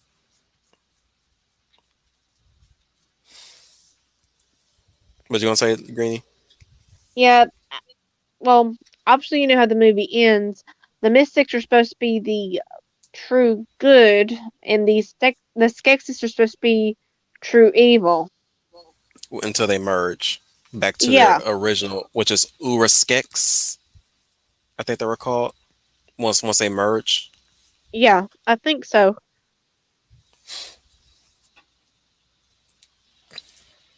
Sorry, I'm very hip. I'm very neck deep into this lore. Like Okay. once you mentioned Dark Crystal, I peeked up. I was like, oh, this is something. Oh, let's talk about this. Let's talk about this. Yes. Yeah, Like I got yeah. really excited Why do I get the because I'm. feeling like that could be an entire stream? Oh yeah, just get finished watching Age of the Resistance, and we'll definitely do a stream about that. Oh Yeah. my goodness. I'll tell you my favorite Oh, tribe so far in the Gelflings, Stonewood, oh, okay. mostly because they're a warrior tribe. They're mainly a warrior tribe. Rianne, one of the Stonewood Gelflings, is voiced by Taron Egerton, by the way. Eggsy Hmm, from Kingsman, the Secret Service. okay. Oh, okay. So back on personality and history for character creation. So I would say that. if you have a set personality for a character, you have to really research personalities, basic personalities, which is anxious or or timid, stuff like that. The character body proportions, or at least the body positioning and the body stance should reflect the character's personality. So going back to my wolf commander, before I even said anything about him, right? Yeah. Or at least let's pretend I didn't say anything about his character personality. What did you glean from that? Because I know you mentioned conflicted.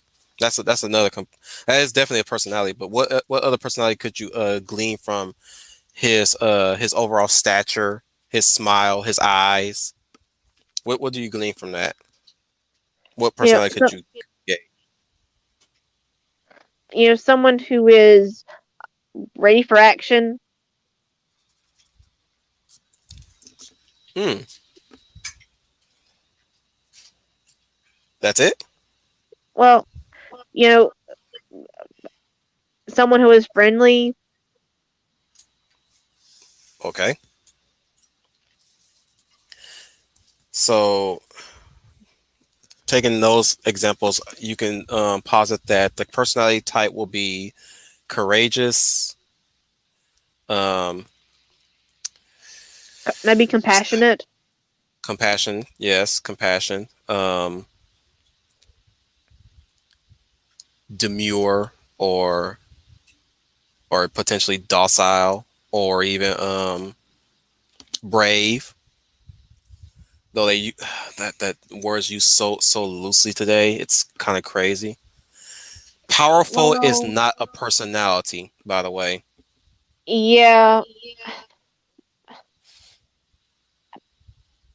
My thing with being brave is, well, one if you're fearless, you cannot Oh, be brave. fearlessness will be fearless will be another character personality or character trait. Let's not forget character trait as well, Greenie. Yeah, true. But yeah, you could throw fearlessness in there. But yeah, go continue what you're saying. Sorry, I didn't mean to cut in on you. Well, my issue with being brave is normally when you're brave, one one there. Well, actually, this may go into courage more, but um, you know, it, when you do something that is dangerous, or you're even afraid of doing, uh, such as I actually have a character in my story I'm working on, Mermaid of Santa Maria, um, Mm-hmm. you know, who is afraid of ghosts. Right. Now part of her mission in the story, re, re, she's trying to find information to find her aunt. Mm-hmm. And, this is having her go into places that, you know, in some cases are abandoned or even very old. Like there's this quite a few dilapidated buildings she's going into. Um, at Right. one point she's even walked into one against her will, and she's already heard this place might be haunted. So in order to get out of it, she has to keep pushing on. And Right. meanwhile, there's another character who, he almost died in that same building, and he's going in to help her, uh, even though his own instinct is telling him, this is not a good place to be. He This is is going to be a throwing a, character centered chapter in the book. Am I yeah. right? But who's Yeah. really going to be the sole focus of this chapter? I actually think it's It's going to be the the guy. okay, but that whole instance of her being afraid of ghosts will be just her thing that she's probably going to deal with sometime later in the story, not in this specific chapter. Yeah. Am I right?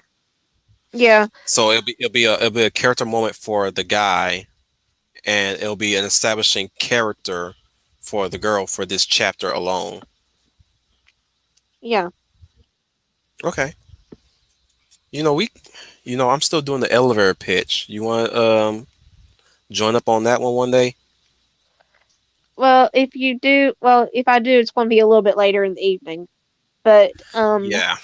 And I don't know who's going to be with me at that point for that evening time. I don't know.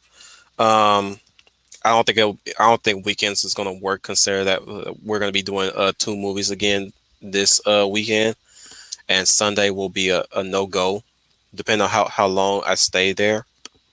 okay, but I was hoping to do weekends too, but hold on, the last stream that we did on back weekends in a was second. probably going to be, unless I change jobs then. Okay.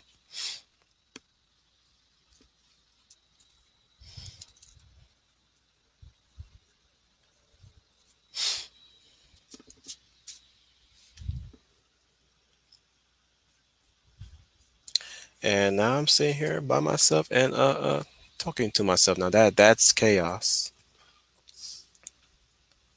I guess I can just throw in my few 2 cents about character personality. Uh,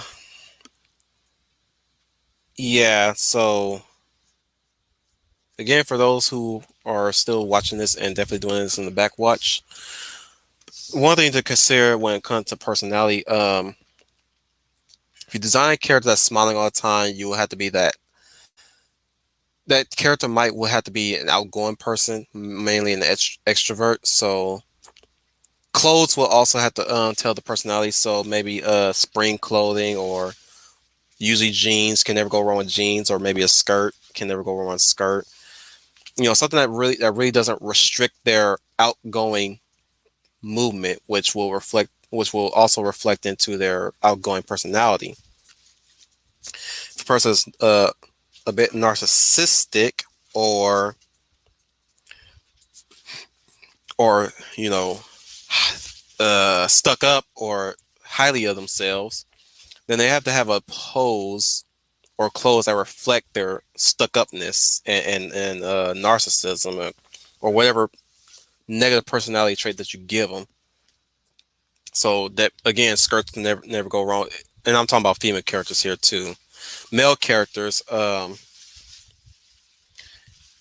would say, um, if the male character is narcissistic, then obviously a narcissist will be definitely always trying to look good for the sake of looking good in front of others. They want to hide their true selves. So they put on Sorry anything. about that. Some family drama. Oh, hope it's not that bad. You still there, Wolfie? Yeah, I'm still here. Just running my mouth. Can you hear me? Now I can. Sorry, I turned my volume down so I wouldn't, so they wouldn't hear you over the phone. Oh boy, the comments, the usual line, right?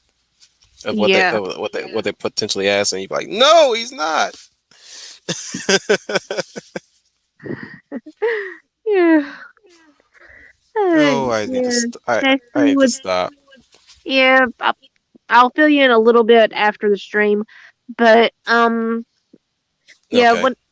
When you think about like character traits, I mean, obviously you do have some archetypes to consider, like if your character is the hero or the Hmm. antagonist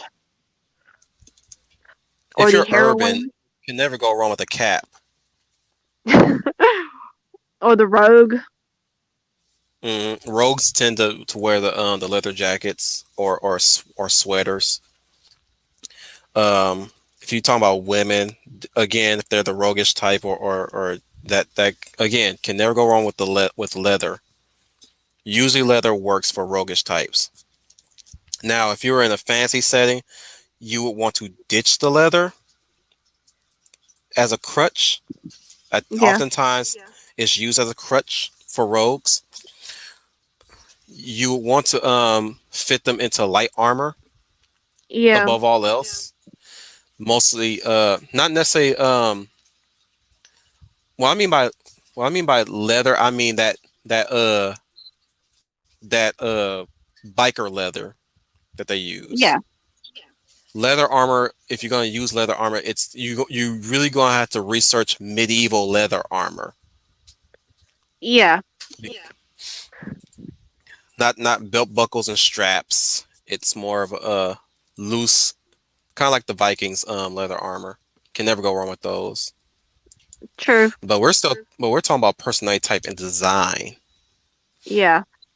And there are little touches you can add and based on the personality types. I know most of the time well, when I create a character, I actually do the personalities and even the history first, and then Mm. I figure out what the character looks like. My style is as I'm going in, it's mostly me constructing it as I'm going along. So there are times when I'm constructing a character. If I'm feeling what I'm constructing, I'm adding more and more and more into it.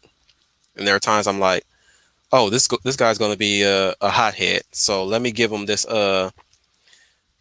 pose that fits his hotheadness, or let me give him an expression that affirms this hotheadness that I'm giving him.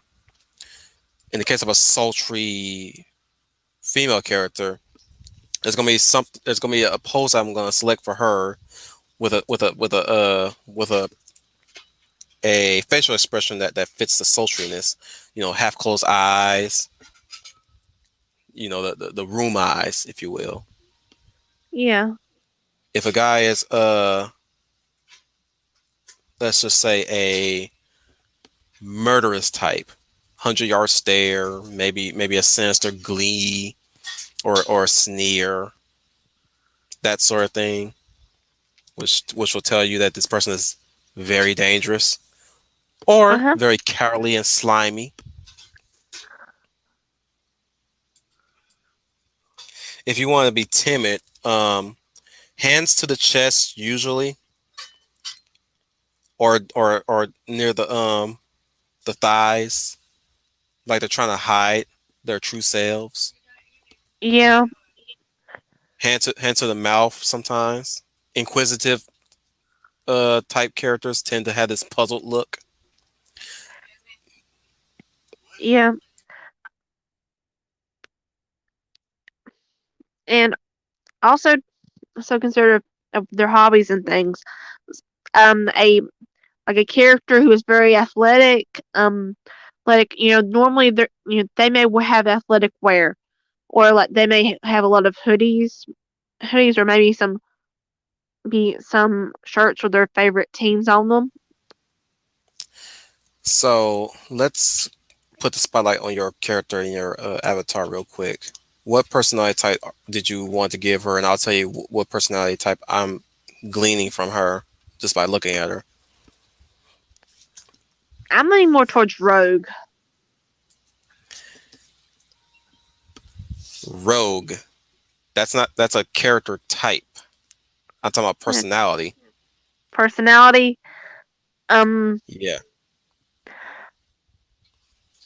Someone who is manipulative. Maybe. So you're going with so sly, Yeah. guile, Yeah. uh, sultry, seductive. Yeah.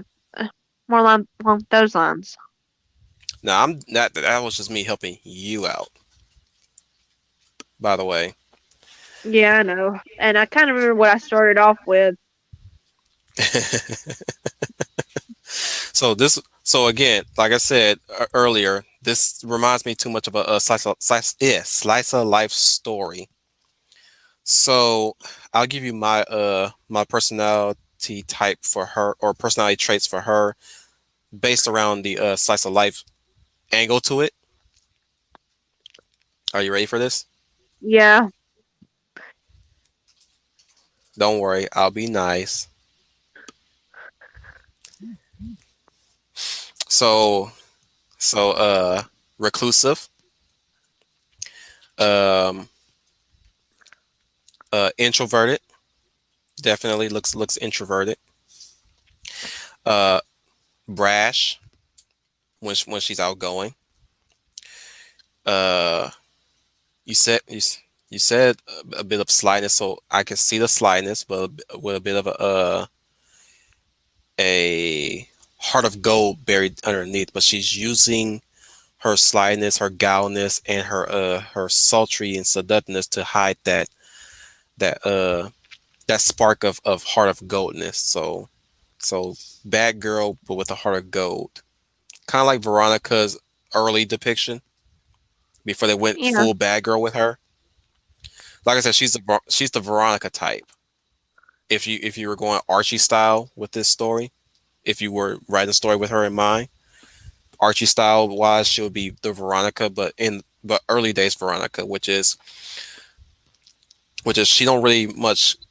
She likes Archie, but she has this friendship dynamic with Archie, whereas Betty just wants to for the sake of just me being the wolf, she just want to bone him. But yeah, I see those type of things. It's kind of it's basically the usual makeup for a tomboy type character that has a wild girl streak, kind of like that. That's what I'm seeing from there. Okay. Now, what kind of story were you writing in mind when you designed this character specifically? You said it was I supposed to be like I actually was not writing a story. I mean, you want her to be a mystique or at least a manipulator of sorts. Like her loyalty is bought, right? Right. So it's like you're writing in mind of a criminal underworld. Yeah. Did you think about a fantasy sort of thing? Maybe maybe a little bit fantasy, maybe a slight dystopia. Mm. So dystopia, I would say, she would definitely work with the femme fatale, but her attire is kind of like a pseudo subversion of what a femme fatale would look like. So instead of the long dress wearing femme fatale, she's more of the dresses like she wants to appear younger than she actually looks or than she actually is, right? Yeah, and who knows? Maybe she has a dozen more outfits hidden somewhere. just to suit the purpose of her, probably getting more money. Yeah, And we're not talking about that profession. yeah.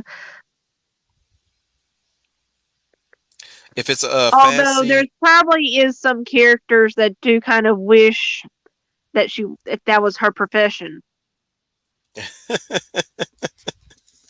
now if it was fantasy, I would say somebody drunk the wrong potion,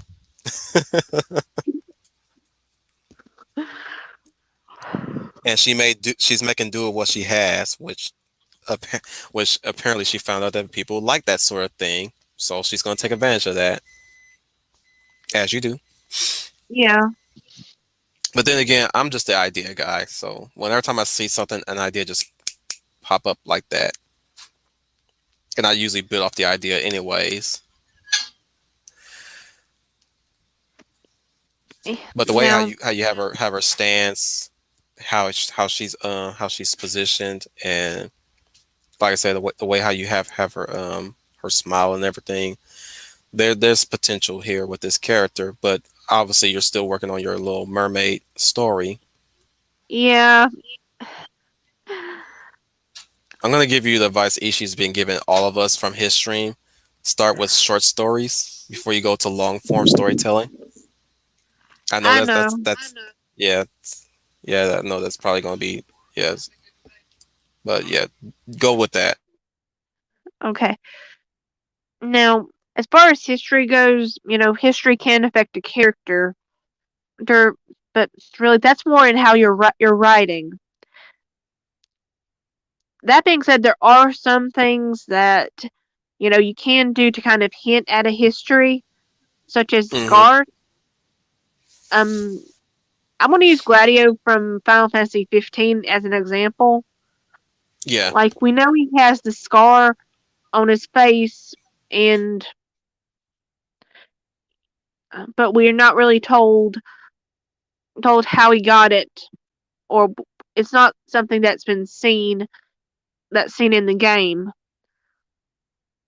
Unless you go into the DLC, see on his on his episode in which, well, we're told one story that there was a drunk guy trying to get Noctis, and Gladio ended up getting hurt over that.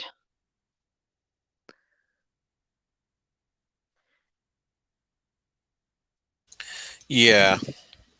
You talking about the first scar, right? Or the one across his head The later on in the first, game? yeah, the first scar. Okay. Well, he is a king's glaive, if I recall, or Yeah, one of the king's royal guard. So yeah, he's going to protect the high prince. yeah. Uh, he's the. Give me a second. I'm going to remember what the actual term is. No, he's the he's Noctis's shield. Yeah. So it does kind of show that Gladio in the past, you know, even before they left Insomnia, was already putting his life on the line for Noctis. Right.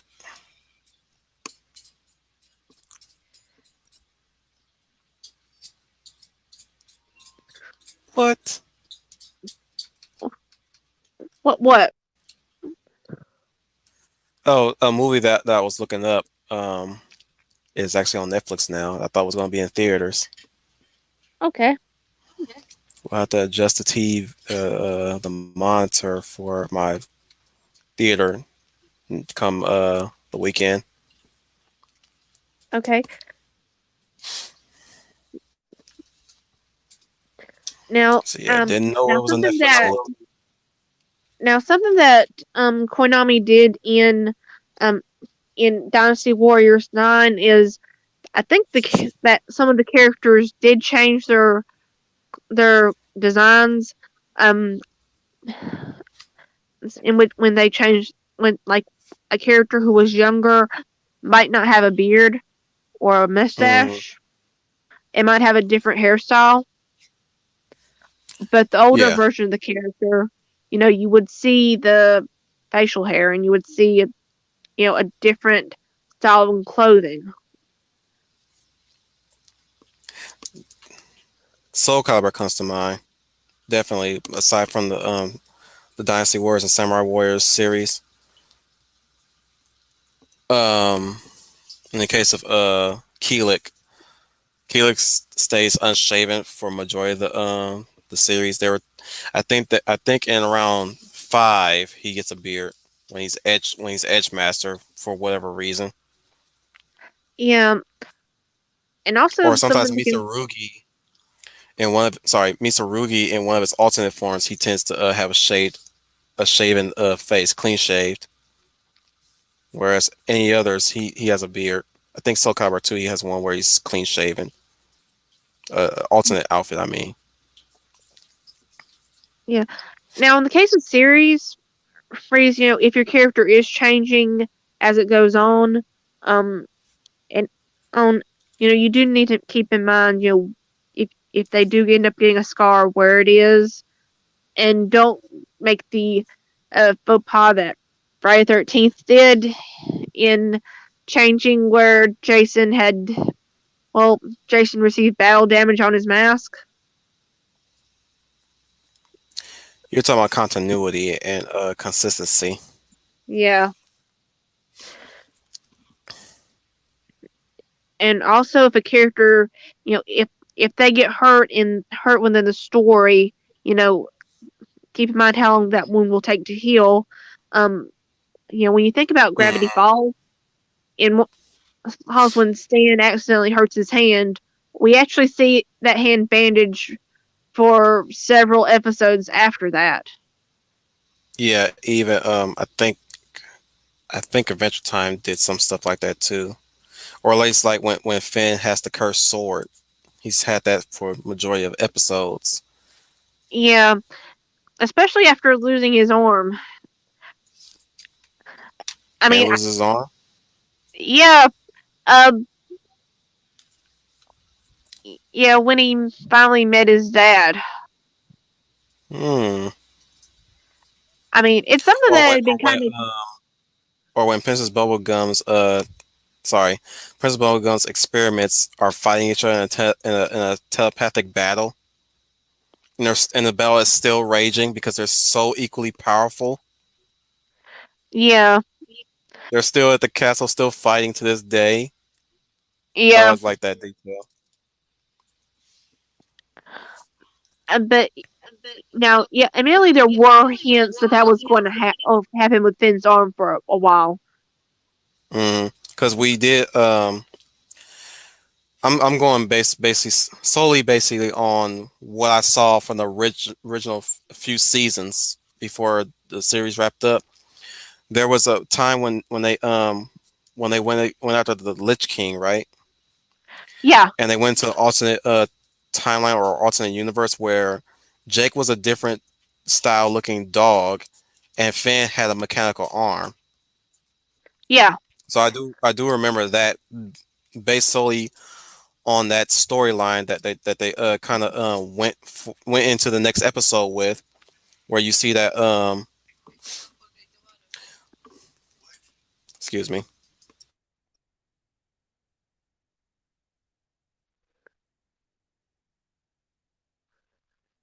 yeah, where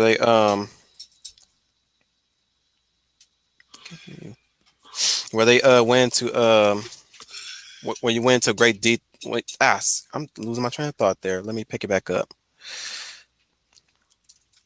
We get an episode around that world. Is what I'm saying, and you kind yeah, of still get a bit of a look at Ooh, the world of Ooh from the old war.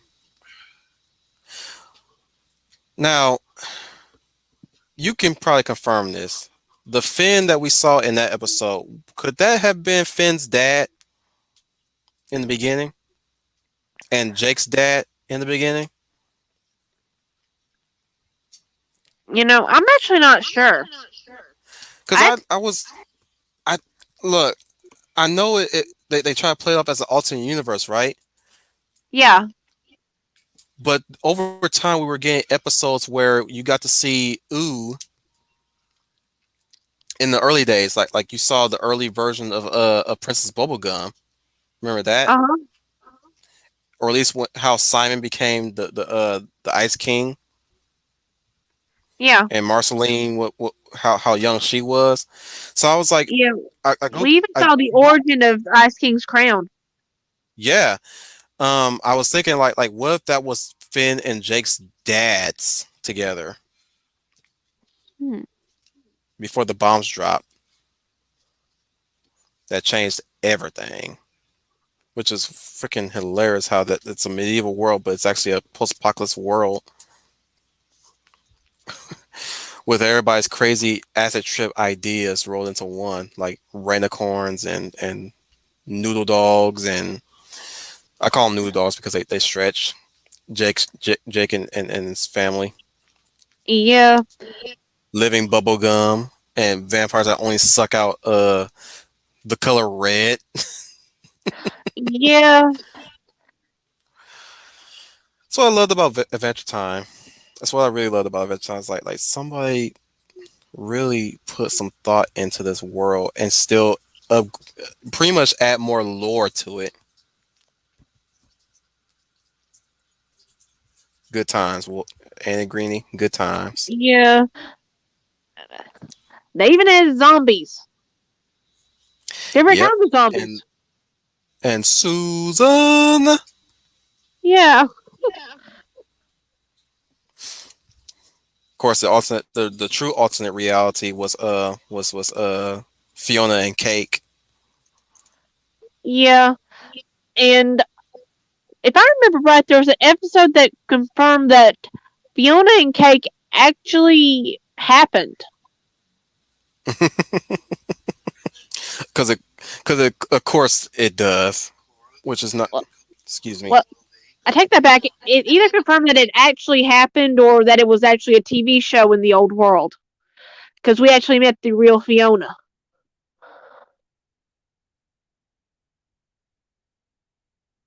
Wait, back to Trollia. They actually met the real Fiona. Well, Ice King did. Oh wow. What's wrong with him?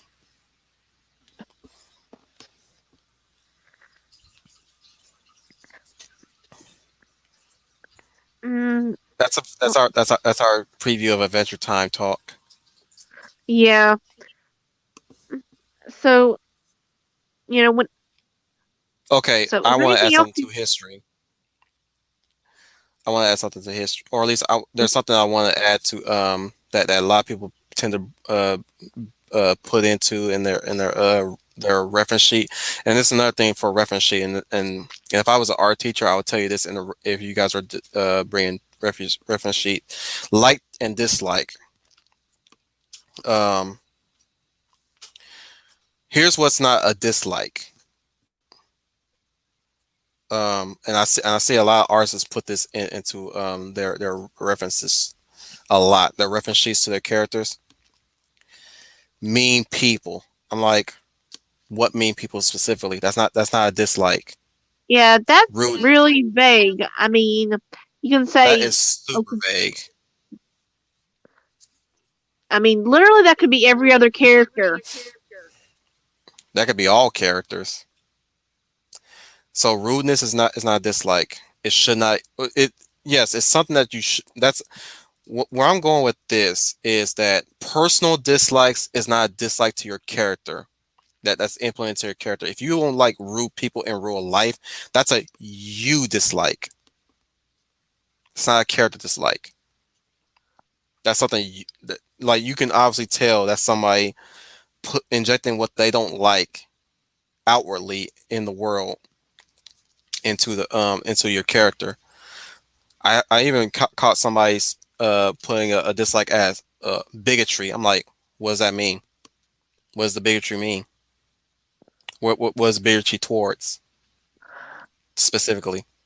Yeah, and I have to wonder if there's going to be some irony that all right, your character doesn't like bigotry, and yet they turn out to be a You couldn't bigot. even that too, but also you can't really. This potentially can come from somebody who actually don't know what real bigotry is, or at least they have, or at least what the kind of bigotry that they're putting into their character dislike is perceived bigotry.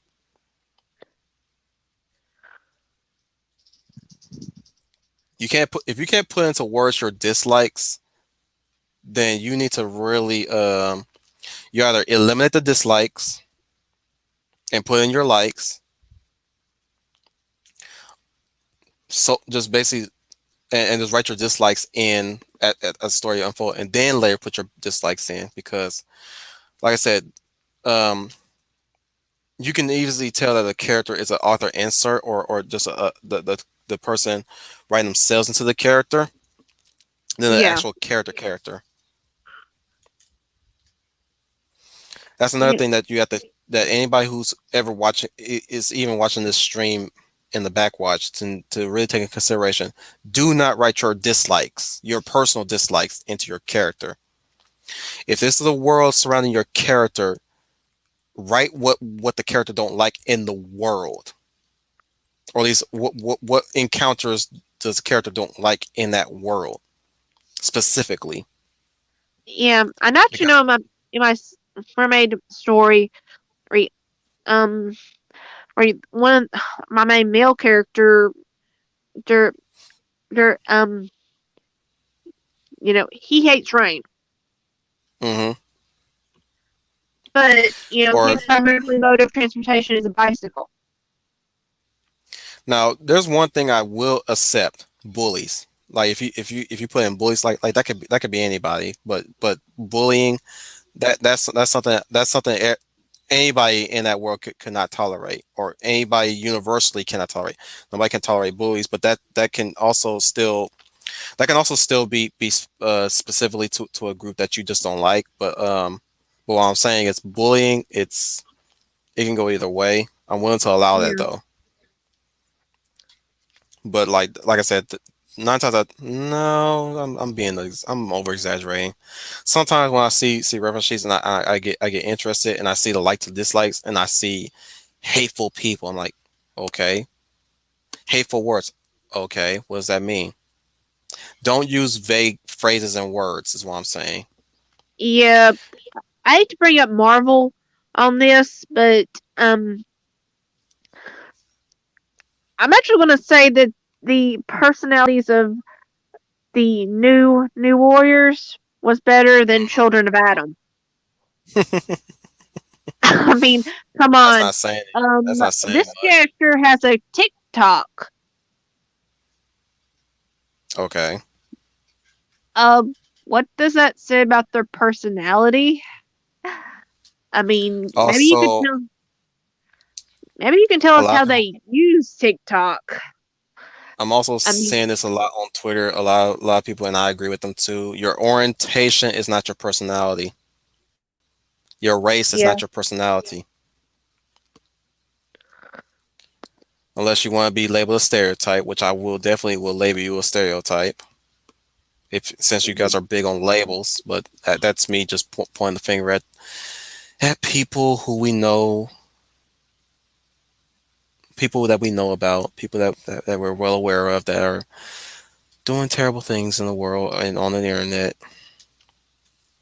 yeah, And we're not going to get into that. But as far as personality is concerned, that's not a personality. That's not part of your personality. Your character's personality, I mean. But as far as like to dislike, please, please avoid vague phrases yeah, like bigotry, hateful people, rudeness, and all that stuff. Especially yeah, likes, like vagueness. Vagueness also same thing with the likes. Do not do not be vague. Be specific. yeah, If your character is a is a racial character, like a racist character, then make them a racist character. Let yeah. that be the one thing, that the one hump that they're trying to get over. Like say for instance, my character Sybil. If I my character Sybil was a Habram, right? Uh Let's huh. just say she don't like Mersons. The name I given specific tribes or specific colonists, if you will.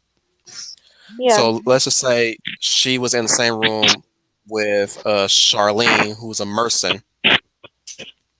Mersons being dogs and rodents, like beavers. Are you doing okay, Greenie? Yeah. Okay.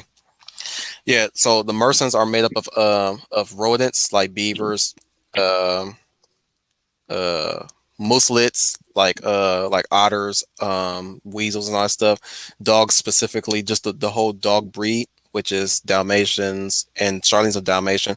Dalmatians, German Shepherds, you name it, right? Uh huh. So in the history of the war between Habram and Ustina, right? Yeah. The Mersons uplifted the dog tribes of Mersa and trained them to be this elite army to counter against the the Habram war arm, which was invading Ustina at the time. And in time, that army was able to turn the tides of against Habram. So, say for instance, Sybil was not born around the time of the Mercenaries fighting the Habrams, right? Uh huh. But she carries that hatred because she knows that technically, if putting her in the same room as Camilla, who's a beaver, right? She's a Mercen, and and Charlene being a Mercen regular, which is the name of the army company that she's deployed in, right? Uh-huh. Let's just say Charlene was never a participant in that war. She came in years after because they still hold traditions of recruiting Mercen children to train as their elite army. So there's animosity between Sybil and Charlene and Camilla. Charlene being the daughter or the byproduct of that enemy that killed most of her people in that war. Mhm. Camilla being a daughter of the people who trained them to kill her people, to fight against and kill her people. That's what I mean. So say for instance I put in dislikes, Mercens. She doesn't like Mercens. So you and and if you read the story, right, you Yeah. can say that Sybil's racist towards Mercens. And you can see the same token too from Charlene. So you can have this exchange between Sybil and Charlene. So Charlene is ordered to go on an outing with her, and Sybil says something like, "Whatever you say, Mercen." She's saying that in a derogatory tone. She's always calling Charlene a Mercen because, again, that's the people that fought against her people. So she knows her history. Same thing with Rex from Mass Effect. Now we mentioned Mass Effect, and you got the dishonor of playing Andromeda. The Krogan have animosity towards the Turians and the Solarians. The Turians being the ones the Solarians are the ones that created the genophage, which halted their birth rate, their high birth rate, which is stillborns, 50 stillborns plus one live born, which diminishes their numbers because Krogans have the ability to breed numbers at a rapid rate. So they use the biological sterilization virus to plague them, to halt their numbers, so that they won't spark another Krogan rebellion against the galaxy. So they're mad at the Solarians for creating the plague, and they hate the Turians for deploying the plague. You see what I'm saying? Yeah. I actually do have something similar in one of my stories, Warrior of Ice. Mm-hmm. All right, there's this one character from the Fire Clan who actually grew up and even participated in the war that took place prior to the story, about 10 years. Mm-hmm. And during the war, about the last 5 years of it, the Ice Clan, which my main character Takeo is a part of, or was a part Mm-hmm. of, um, uh,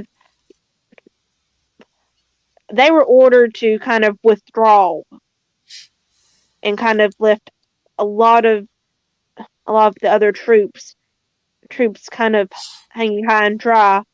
Now there were some of them like Takeo that, at risk of banishment meant meant and yeah, they were banished from their clan. Now, what I'm Clan gonna add that's very intriguing.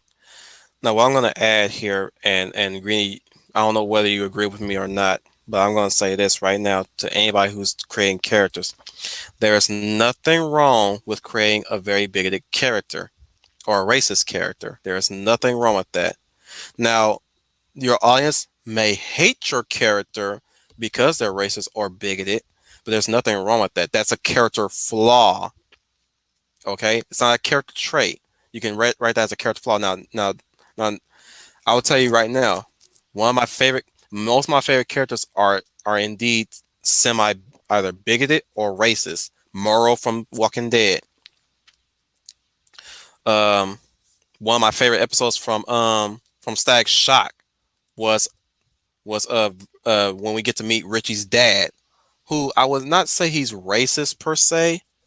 I would say he has some prejudice towards black folk, but Yeah, but But you only glean that from Richie, who outright just say my friend can't come over anymore and hang out with me because of you and your racism.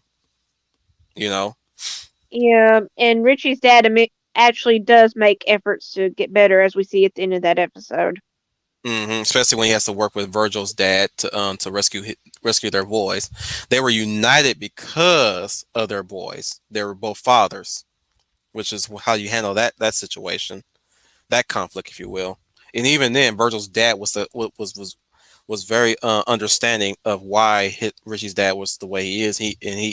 But he set aside that conflict because they're looking for their sons, or at least in the case of Richie's dad, he was looking for both. They were both looking for Richie. You know what I'm saying?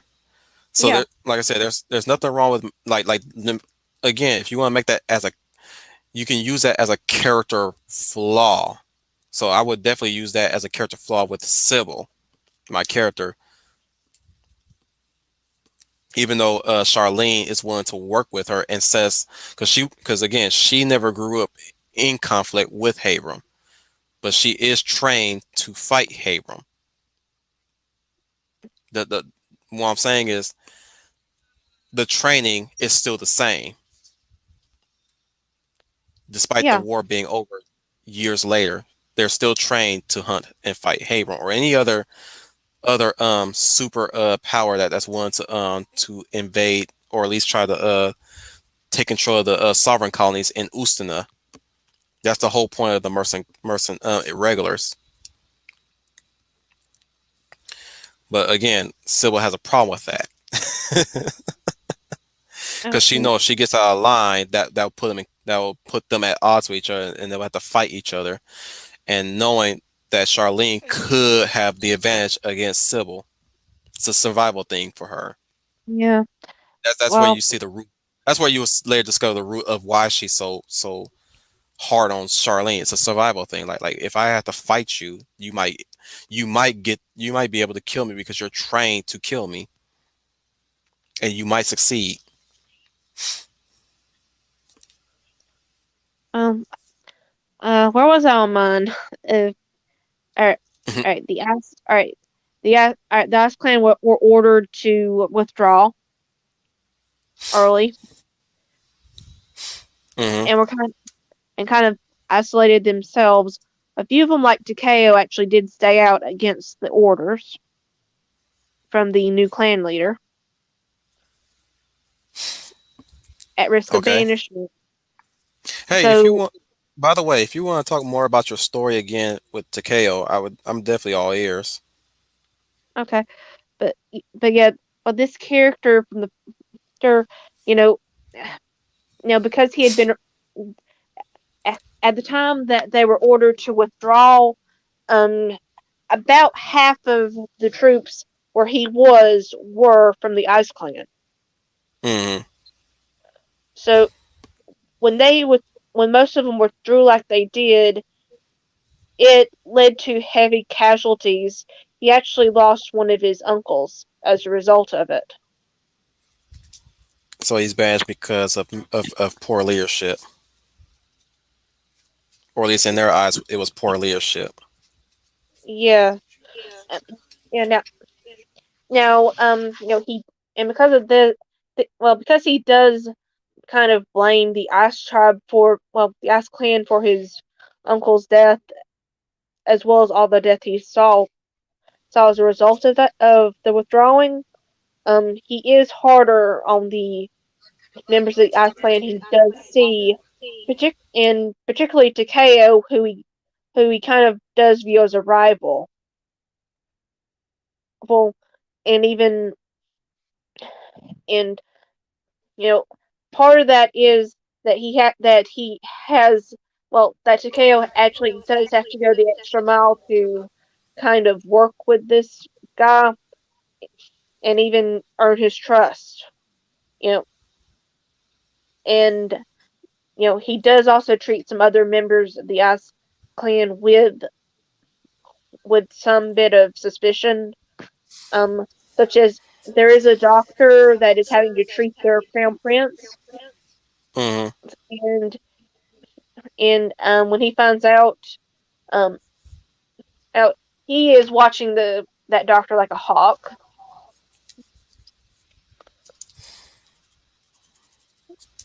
Okay. and So you you're know establishing some conflicts between characters. That's gonna yeah be that's gonna need some resolving, of course.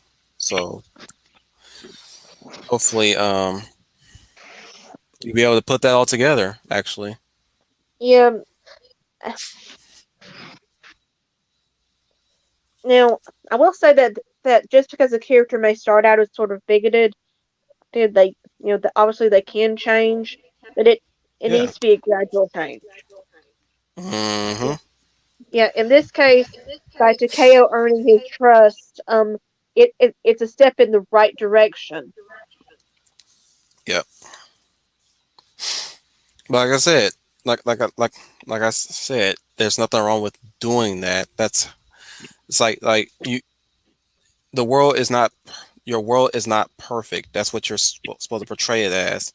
There's going to be some conflict, like even Gimli and Legolas.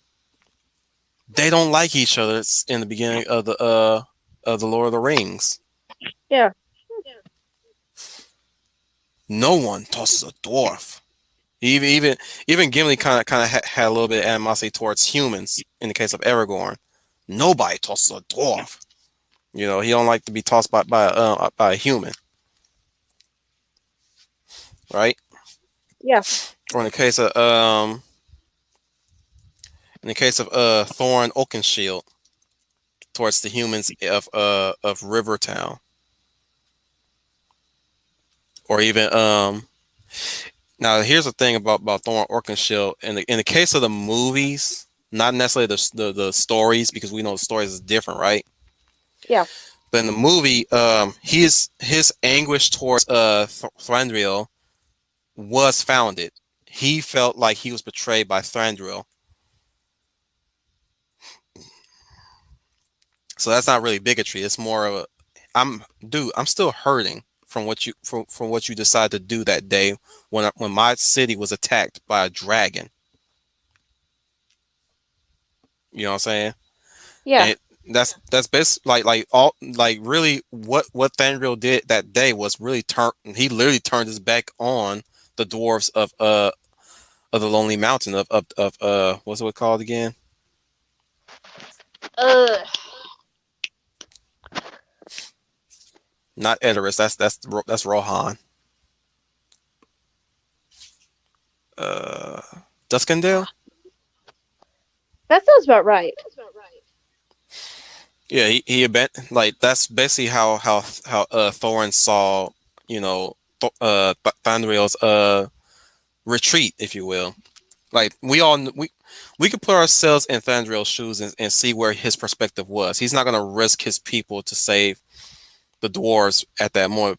And he does mention in Destination Small, do not talk to me about dragon fire. I fought the serpents of the great wars.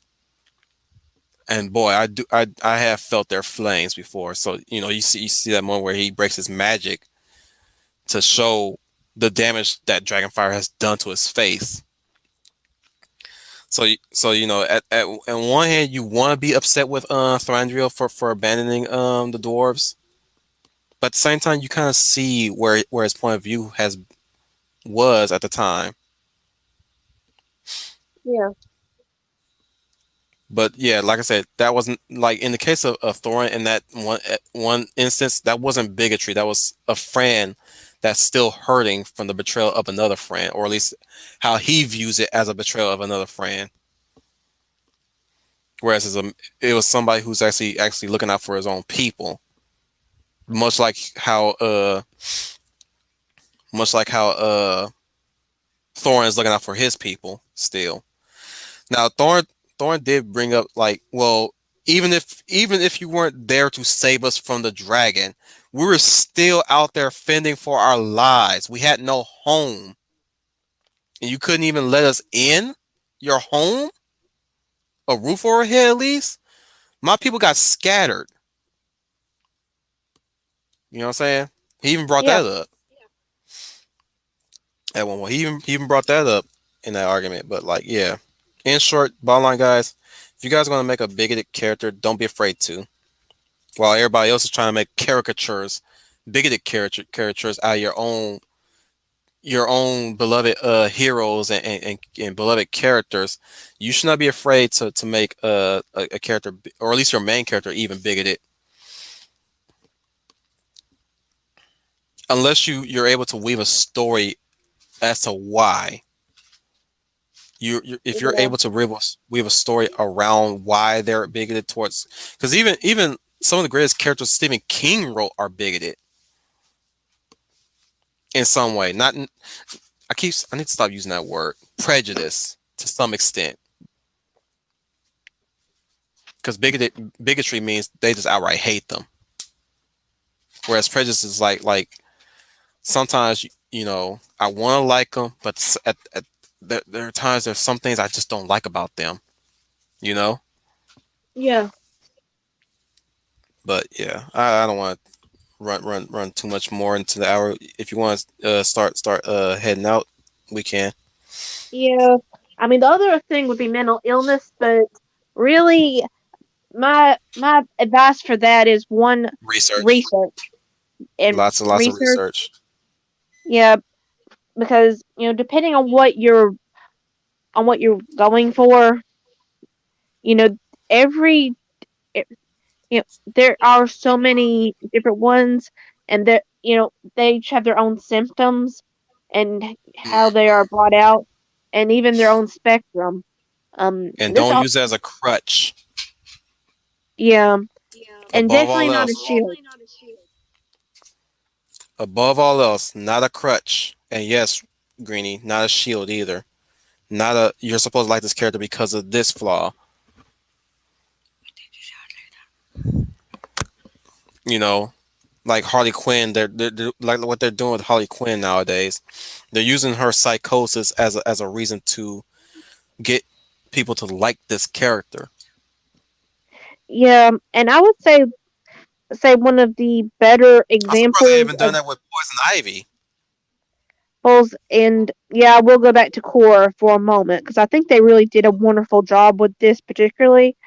Is in season 4, Core is having post traumatic stress disorder. Well, Hmm. or symptoms, and they do actually portray it very well. Um, Though I would argue that Last Airbender kind of did it way better than Korra.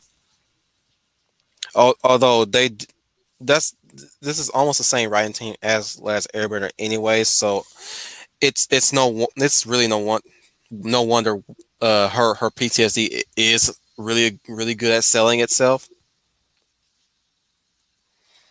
Because remember when Aang, after taking down the Fire Nation as the as the koi as the the ocean spirit, he uh huh, still has he still had nightmares of that. Remember that? yeah, But that's what I'm saying. I would argue that it was a lot better in Last Airbender, but Korra did maintain that this they kind of went a bit too edgy with it in a way, yeah, don't you think? I think that's why I think that's why I believe it's handled better in Last Airbender because it was less edgier than that.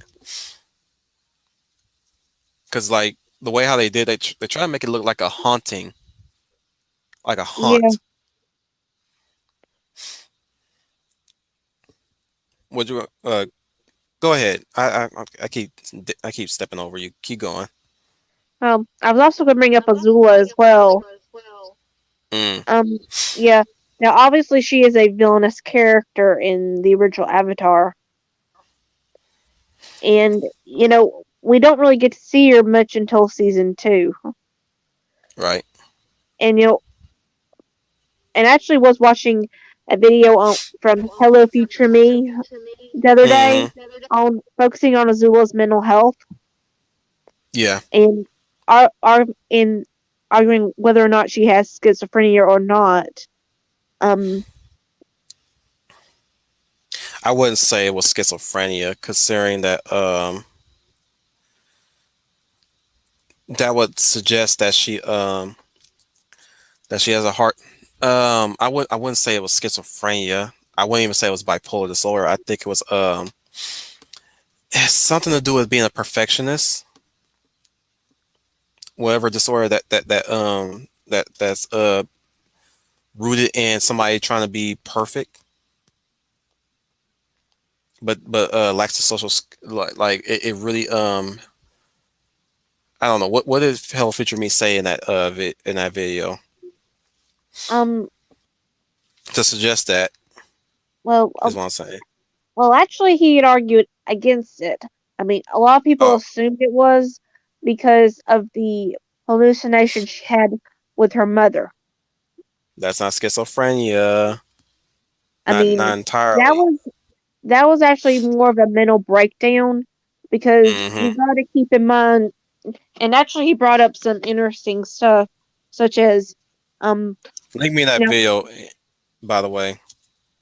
I'll try to find it again, but and I'll look it up. I'll look it up. Sorry, you don't have to do that. I'll do it myself. I don't want you um, to go through the trouble. oh, You got other it's things to do. uh, but well, and this was brought up as one. Now, obviously, with Ursa and uh, Ozai. um, Ozai, you know, obviously it was a bit of a forced relationship on Ursa, and Hmm. apparently there were some signs that Ozai was abusive to Ursa. That's stupid. Well, Did he bring that up? yeah, apparently it was some stuff in the book, in the comic books, that kind of hinted at it. I don't like. No, see, that's the reason why I don't treat those comics as canon. You know what I'm saying? Yeah. Now, I really view those as non-canon because I don't think. Look, for what he did to his children, I don't think Ozai was that mean to Ursa. When Ursa left, you can tell in that final scene, Zuko alone, when it showed Ozai from behind, right? yeah, You can obviously tell he was broken up about it, completely broken up about it. I don't think he would ever be that torturous or mean to his wife like that. well, He had expect. I would like to. I tend to view him and Tywin Lannister in the same vein. They both loved their wives dearly, but held high expectations of their children, and continue to held even unrealistic high expectations of their children when their wives left. Or in the case of Tywin, he lost his wife due to um, miscarry, or lost his wife at childbirth. Sorry, let me use that proper term. Lost his childbirth. In the case of Ozai, banishment. They lost that moral center, if you will. okay. Well, he also pointed out that on how Azula viewed the death of others. Such Hmm. as how she kind of sings that father's going to kill you to Zuko Hmm. right after, well, as well as talking about how she reacted to the death of her cousin and the possible death of her uncle.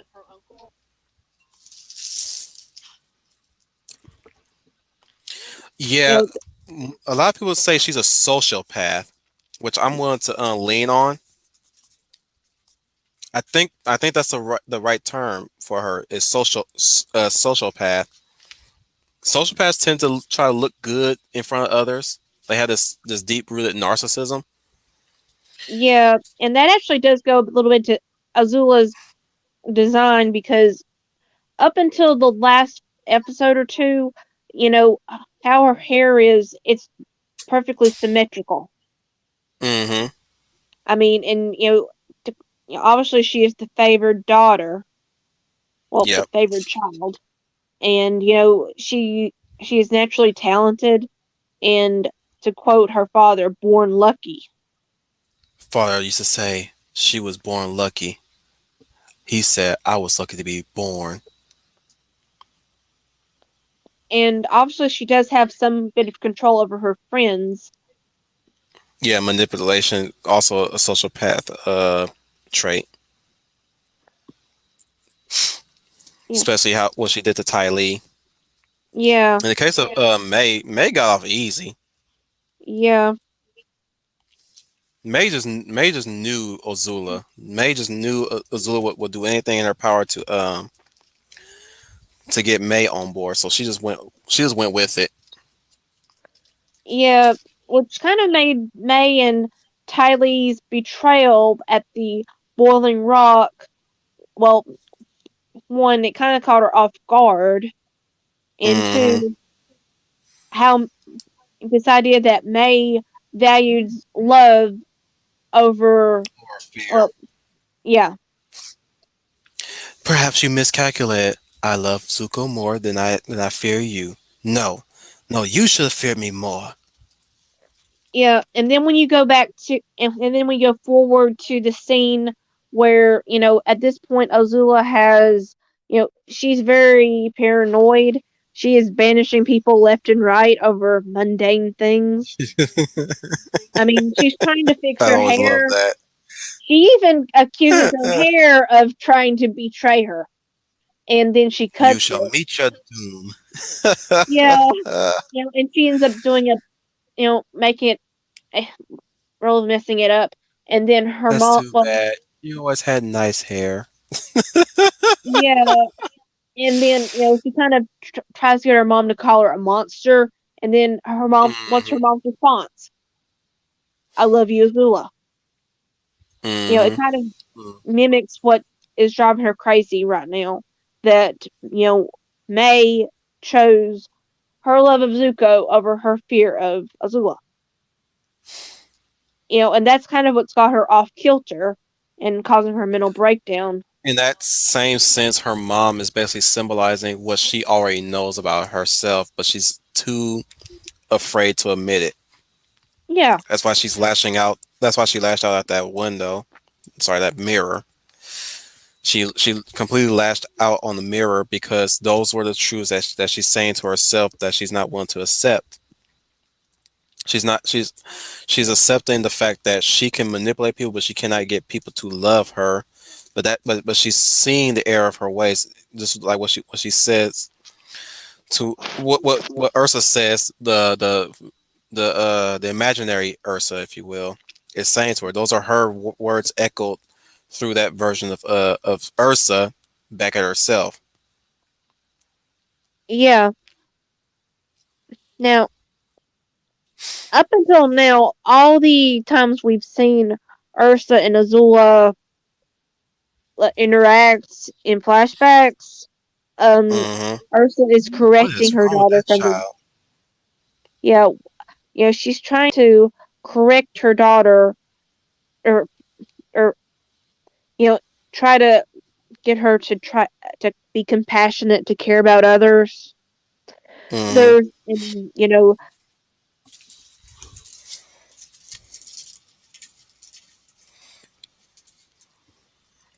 She only wants to impress daddy, not mama. yeah. Now, keep in mind that Azulon, not Azulon, but Ozai. Ozai, it's like, Ozai obviously favored her and eh, kind of petted her a little bit. Mhm. Yeah, he basically just validated her the desires that he put into her. Basically, just raised her to be a literal version of himself. Whereas Zuko Yeah, tried to be that version of him, but he could not because of his yeah, upbringing, or at least his familial family tree, which is him being the what's the way of describing it? He is the great grandson of Avatar Roku. yeah. being distant relative to Aang. And Aang is technically Roku. Yeah, So that's what makes it hard for him to meet Daddy's expectations in that regard. But yeah. and that's our I- preview to Talking Avatar. Yeah.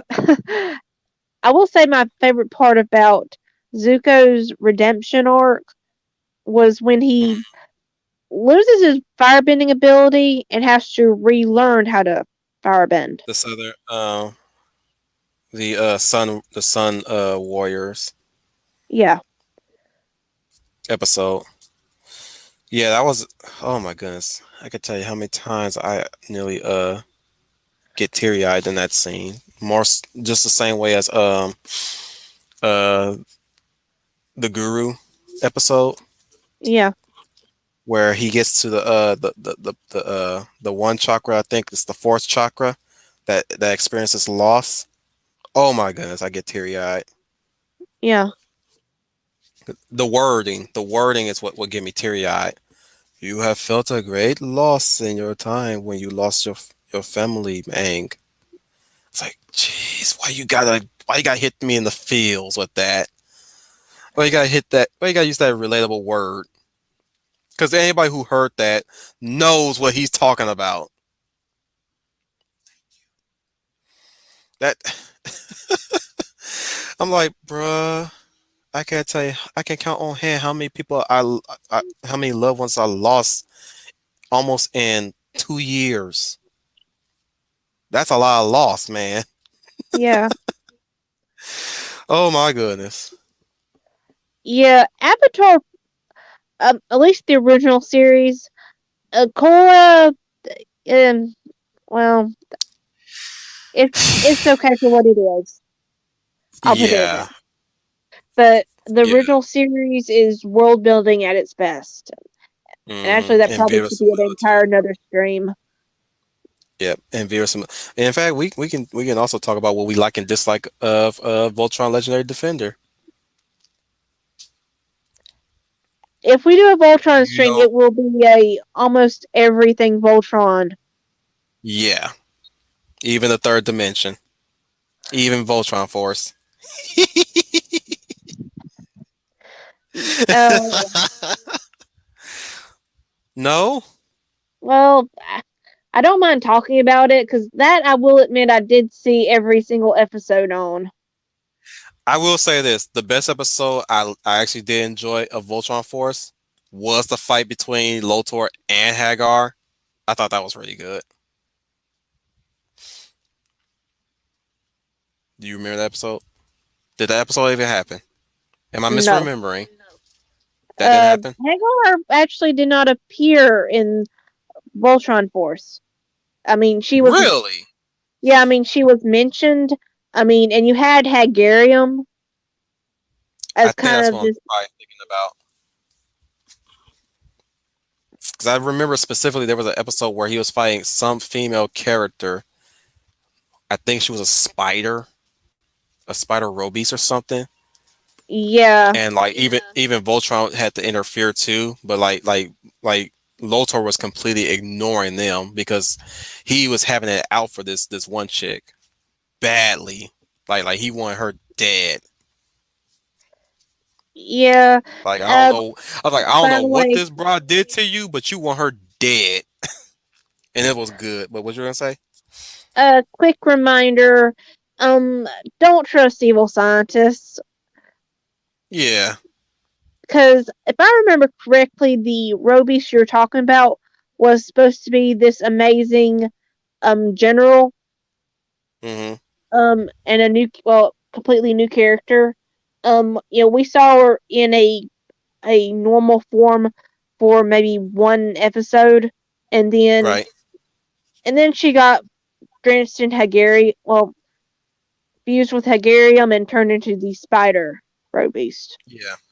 Yeah. That's And where that's then where later, Lotor was like, I'm gonna kill this broad.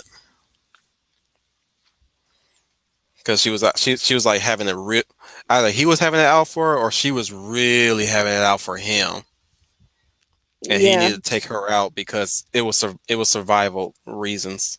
Like I need to survive, but this lady is not gonna let me go. And of course, they had to help Lotor, Voltron Force. I mean, they had to help him in the end. That's what I say. That was like one of my favorite episodes of that show. It's like wow, the one time where they actually had to help the simp for Allure to save his ass. Excuse me. Actually, he only sims for maybe one episode in that series, if I remember right. Oh, he was man. When Third Dimension came in, he was like what? He was like 100% thirsty for for Allura at that Yeah. point. Even to the point where they literally they were he was preparing a forced marriage between him and her. And of course, you had Hagar come in. What's left? Got to do. Got to. I'm like, what? That's not bad. I love that when she chimes in and sings Tina Turner. I was like, oh wow, because of course Laura goes on to that long tirade about love and stuff like that, right?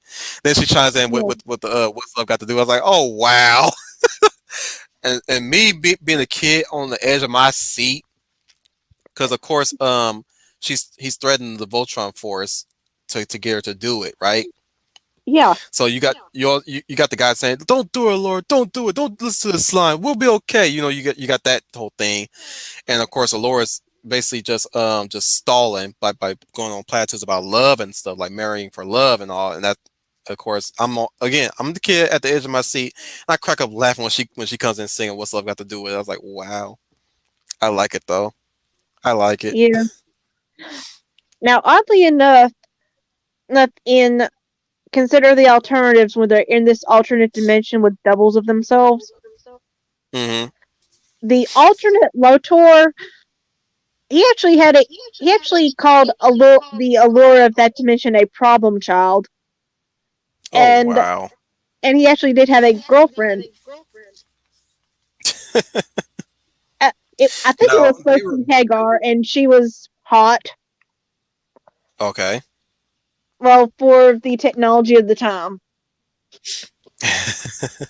No, what really killed me about Legendary Defender was I was really happy that they kind of took that aspect away from Lotor, but then they shoehorned it in sometime later in the what third season or fourth season, Yeah, that like did last seem a bit minute. weird.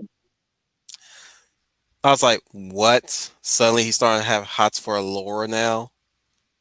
When really what I, I'm saying when they went through that whole the quintessence and studying its properties and stuff like that. Yeah, I'm sitting here like, what? Huh? What? And then what was a really bad taste? They forced him to be a villain, a complete villain near his finale, near the finale of season 4. And then we get this last minute backstory what led him to be the villain in the next season. I'm like, that was basically my main issue about that series. Any information that could have helped with the character shifts come later in the next season or sometime later in the final hours of the latest season. And I was like, you guys gotta stop doing that. That's not good writing. That's not good writing. This whole scene where Zarkon wipes out a whole planet in front of Lotor, that should have been the catalyst as to what caused them to break like that.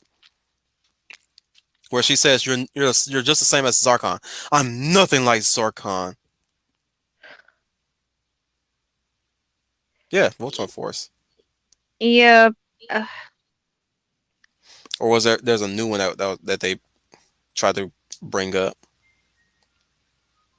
um. that I don't know Well, I about. think it was Voltron Force. I know prior to that it was Voltron Force. The art Hmm. style was slightly different. Um, it did have the robot mice.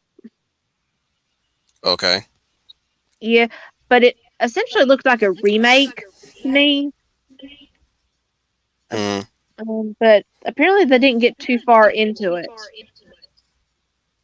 Pantara Force, as in the robots are panthers, not lions. I don't know. Like I said, it wasn't really into deep in. I mean, it did look like regular lions.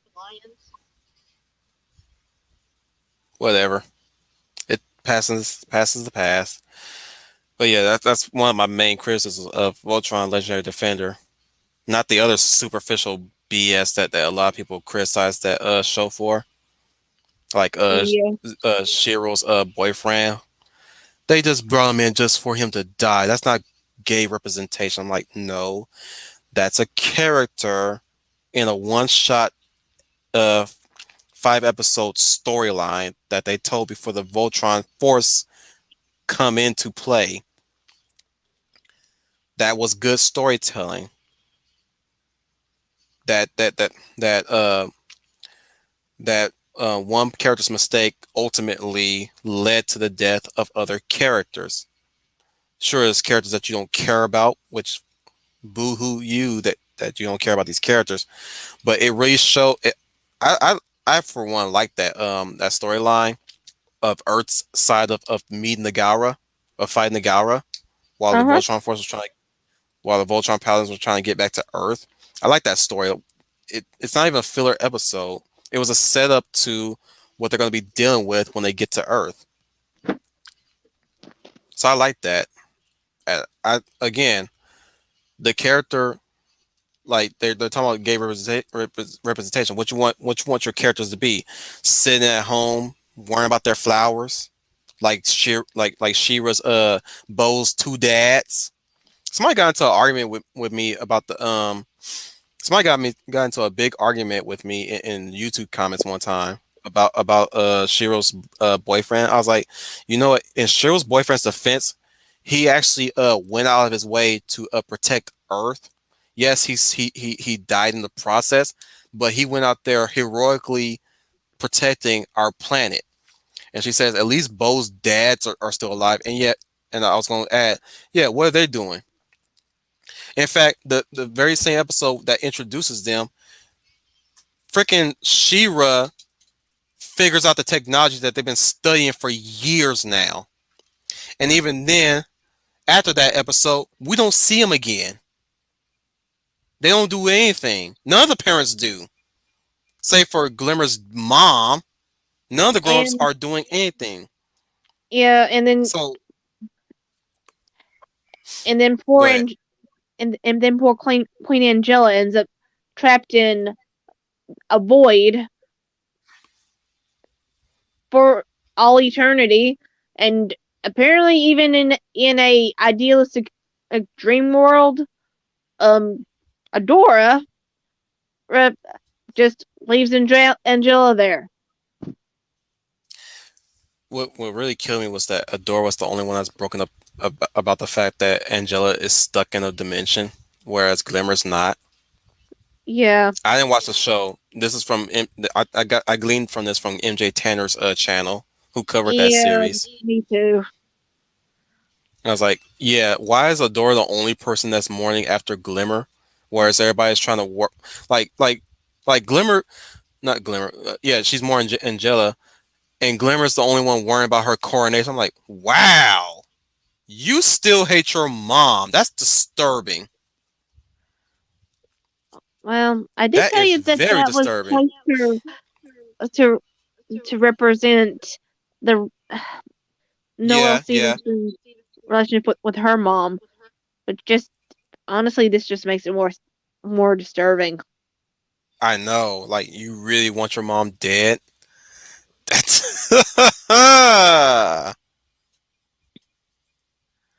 wow. I hope your mom never sees the show and see that interview that you said about your mom.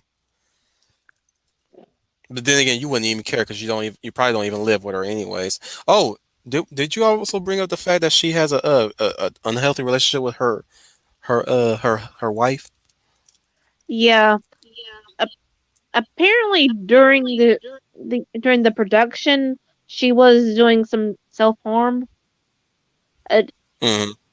Now this is what I've heard through the grapevine, so take it with a grain of salt.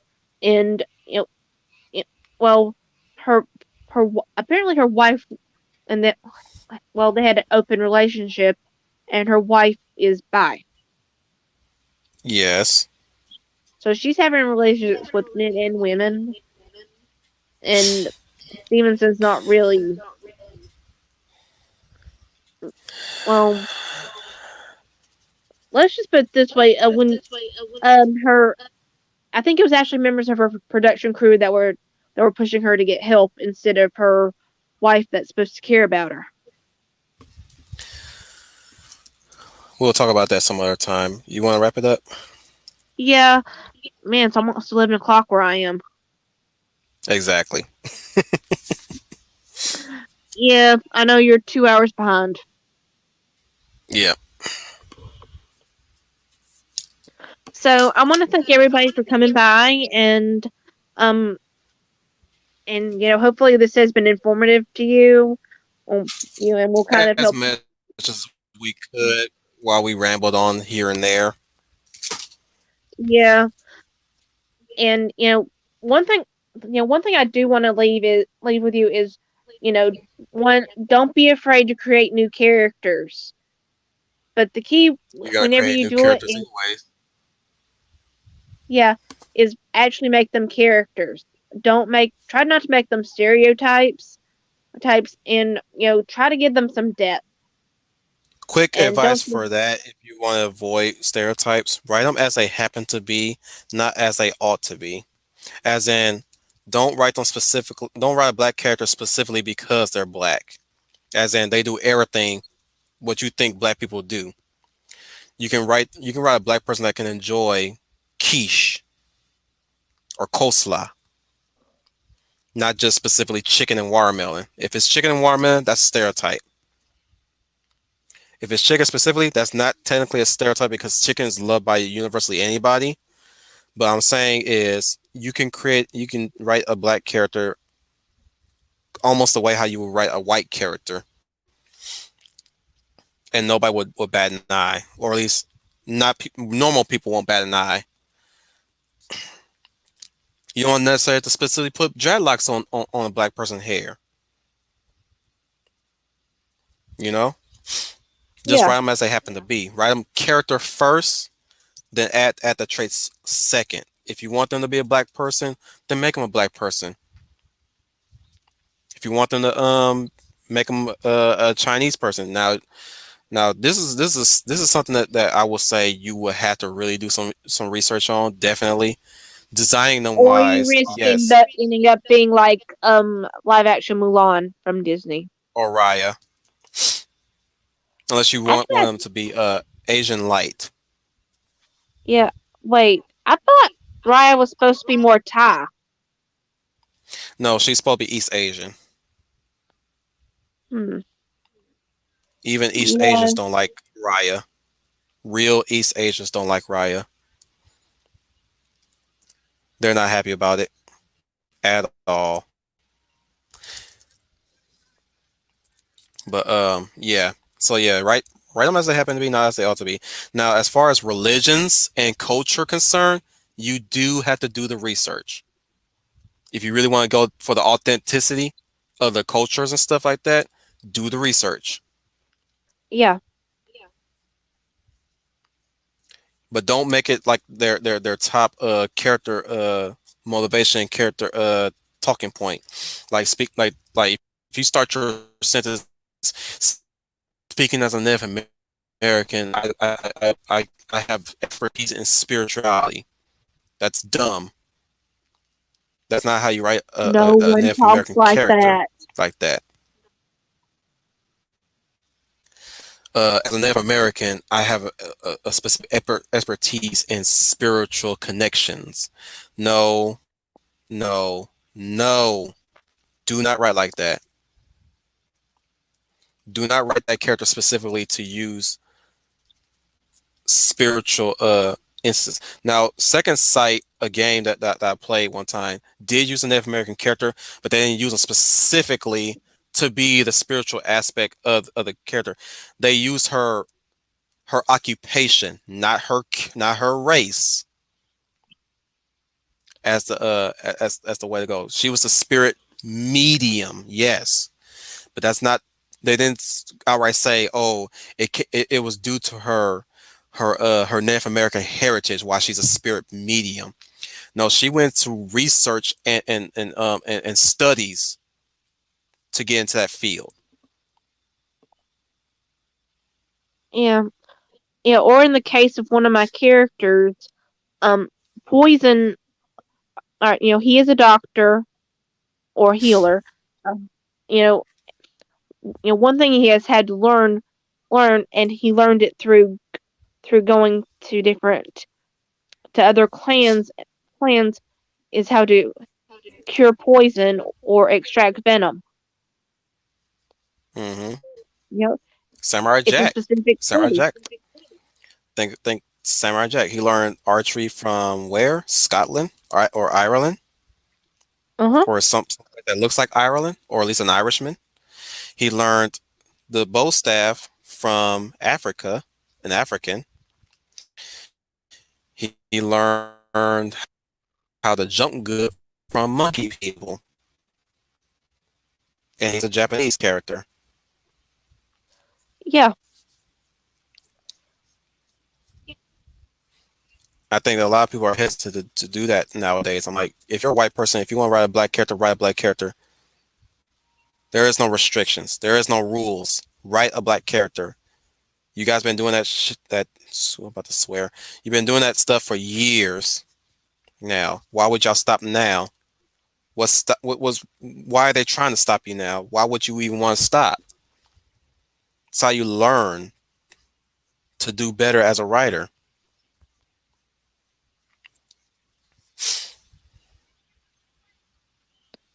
Yeah. Are you still there, Greenie? Or are you waiting for me Yeah. to finish? I'm technically finished. Okay. But like I said, make don't make stereotypes. Make characters. You know, make them a character you might see on the street. Hmm. And above all, make make your story fun. I mean, we have so much entertainment right now where it's more preachy. Gee, I mean, people are attracted to fun. Hmm. I mean, Always. I'm gonna say that's why so many people were more excited for Sonic than they were Birds of Prey. And Kong versus Godzilla or Godzilla versus Kong, take your pick. I don't care. In Yeah. the case of this year, rather than whatever it is that they were pitting it against at that time, at least until Black Widow came along, which I I really I defy anybody to find me anybody who was excited to watch that movie Eh, yeah. because judging by what I've seen so far, only a few, and it's only because of politics why they watching it. Some of them, not all of them. Hmm. But I defy anybody who's actually excited to see a Marvel movie like that, of that nature. Yeah. I don't know that too many people who are excited about the Eternals or Shang-Chi. And you know, I actually do like the I'll tell you who's Chinese not. I'll tell you who's China. not. Yeah, I know. Now, to be fair, in the case of China, they are making some amazing stuff right now, and they have in the past. Oh, definitely. Oh yeah, China and Chinese people who hate China. Yeah. Now, There's two types of people that ain't gonna see Shang-Chi that's from China. China and people who hate China don't want to see this movie. oh Chinese yeah, folk who hate China ain't gonna go ahead. that reminds me. Talking about Mulan for a second. Um, this is how tone deaf Disney was. No, not all right, all right. Not only did they have so much stuff that was inaccurate and against what China, well, there was actually four Mulan movies coming out that year from China. Hmm. So So did they y'all really need really, to make a Chinese movie?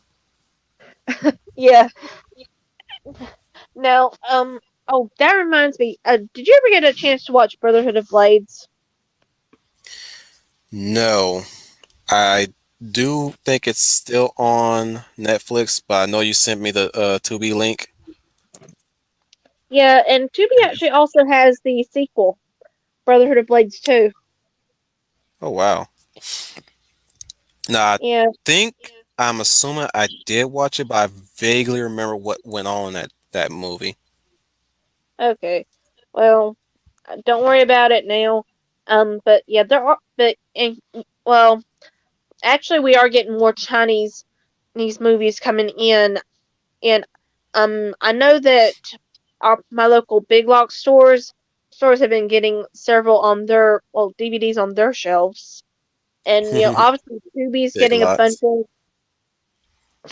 obviously Tubi's getting a bunch of Chinese films as well, and uh, and Netflix as what Netflix actually does have a pretty good section. You need to invest in some Indonesian. Yeah. Oh, and actually, Get you the raid. Get you the yeah, raid 1 and 2. yeah, and actually, even YouTube has a few Chinese movies for free available. Hmm. Yes, I do. So yeah, I I know definitely because would. I saw. So I definitely would recommend giving those a look. Look, if you do want some good movies, minus Agenda. Surprisingly, China is not really all big into that agenda field stuff. Yeah, but yeah, and I definitely do recommend the White-Haired Witch if you want something to jump off of. Or the Bright White Hair if you want to catch a original classic, can never go wrong with that. It's a horror action movie. That Yeah, that white hair bride scared me when I watched that movie. And it's mostly because nobody couldn't kill the broad. That's what scared me. They couldn't even touch that bride. yeah, I'm gonna download that tonight. Actually, okay. Well, well, we're calling it a night here. Like I said, thanks for coming, and hope and have fun creating your own characters. And Wolfie is doing, don't is doing a, a lightning pitch, elevator pitch. elevator pitch. I'm sorry. Why I did will I want to be call it a lightning pitch? for next Tuesday, our next Tuesday stream. I will definitely be linking my email address for anybody to contact me for that. If you guys have no way of contacting me next Tuesday, I'll definitely drop the link to my not a link, but I'll drop my email address so anybody can contact me. Just like how the professor's oh wow, just like the professor's dropping his email so that people can contact him for pitching their works with him or pitching their inspirational heroes. You okay there, Yeah, Greenie? Okay, yeah. so Okay. I'll be doing that Now, definitely. okay. Now this Friday, I will. Well, knock on wood, I'll be able to start my Tim Burton inspired Sims build. Cool. Yeah, and next week at 7, I'm planning on doing my tour of my remodel house. Well, my Oh, Midwest nice. remodel for the Sims. And then you want to jump into uh, Ronin Warriors?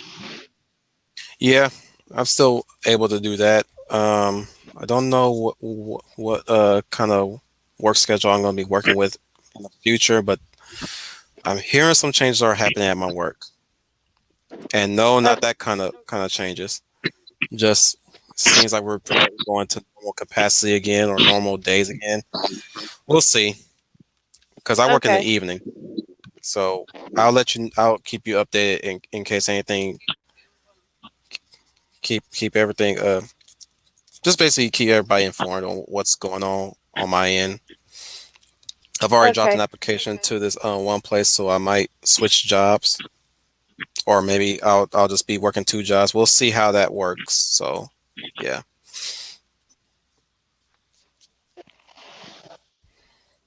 Okay. we shall And see. okay. And let's see. I think that's about it for right now. I am trying to continue with my Samurai Warriors videos. I am at the Legend of the Oda right now. Oh, nice. You said his last name right. Nobunaga. Nobunaga. Yeah, it still needs a little bit of work. Nah, you got close. You did a good job. Now try this one. Um, Hidayoshi. Hideyoshi. There you go. Or Hideyatsu. Hideyatsu? Hideyatsu. Hide Yeah. Hideyatsu? Hideyatsu. Like Yahtzee, Yatsu. Hideyatsu. There you go. Yes, I'm a weeb. We still love you. Or Nomura. What is this? Oh, Get my well, Kingdom Hearts out of my Final Fantasy.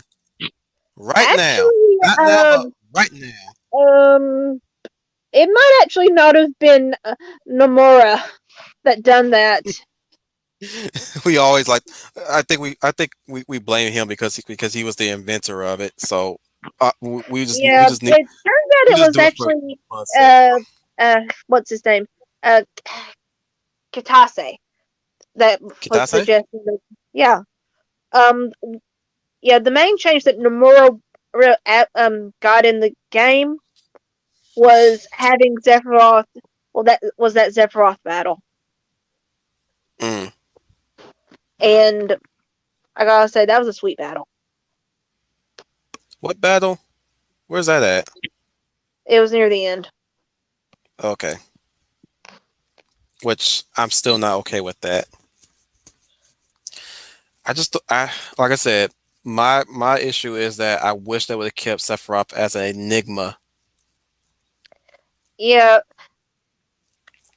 Like Now you I think will you admit know I of am a him, bit but concerned because the main director they got in charge now, he well, I'm gonna say slightly concerned because, well, when I done some research, this is the same one that was responsible for Final Fantasy X-2 and the mm-hmm. one that gave us the Lightning trilogy. Mm-hmm. And he also, well, he kind of complimented The Last of Us 2 for its diversity. I knew that was coming up, and I can definitely confirm that they were twisting his words around. They were Yeah, putting words in his mouth. He praised the technology that they used for The Last of Us. He was talking about diverse in technology, not diversity in characterization. yeah, uh, yeah. I am very So, upset with that so because, that I'm saying it to allay your fears. yeah, I'm really trying to allay your fears. That's not what he said. He did not say they're gonna try to make Tifa wear a potato sack or make Tifa look ugly or anything like that. It's that he was praising the technology that they use for Last of Us for the realism and all that junk. yeah, He wasn't and praising about them adding in diverse characters and all that stuff. That was media twisting his words. yeah. This is why I'm glad I'm glad I'm subscribed to Hills versus Babyface because he actually did point out, okay, this is what they're saying, but if you actually read the article, which I'm going to say Yellow Flash didn't, Hmm. um, he just read the title and ran off with it. So that As he usually well, do sometimes. He's yeah, allowed to now, slip up here and there. but anyway, Babyface Not perfect. actually, well, he actually pointed out that this was less about this director's opinion and more about this author's um ideology and opinion. Yep. Yep. I mean, and he actually even went to the author's profile and pointed out all this stuff, and then say, "Look, this is what they believe.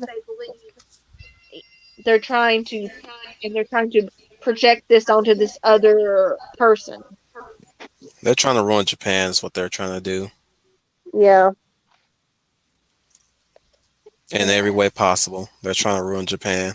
They're like, see, Japan is on. They liking what we're selling. They really care about diversity and all that stuff. Like, no, you're just trying to put words in their mouth, I know. and that's a technical foul. But yeah, Yeah, anyways, my voice is giving out. yeah. Well, night, guys. Sweet dreams, and please take care of yourself. Unfortunately, where I am, I have actually have had several coworkers get sick or be injured. So please take care of yourself. Um, And crunch time, guys. Start creating. You ain't got, like I said in my stream yesterday, you don't have time to be worrying about whether you have a bad story or not. Get it out there in snippets if you have to. Improve on what people are giving you constructive criticism on. You do not have the luxury to second guess whether or not you have a good or bad idea or a good or bad story. Get it out there.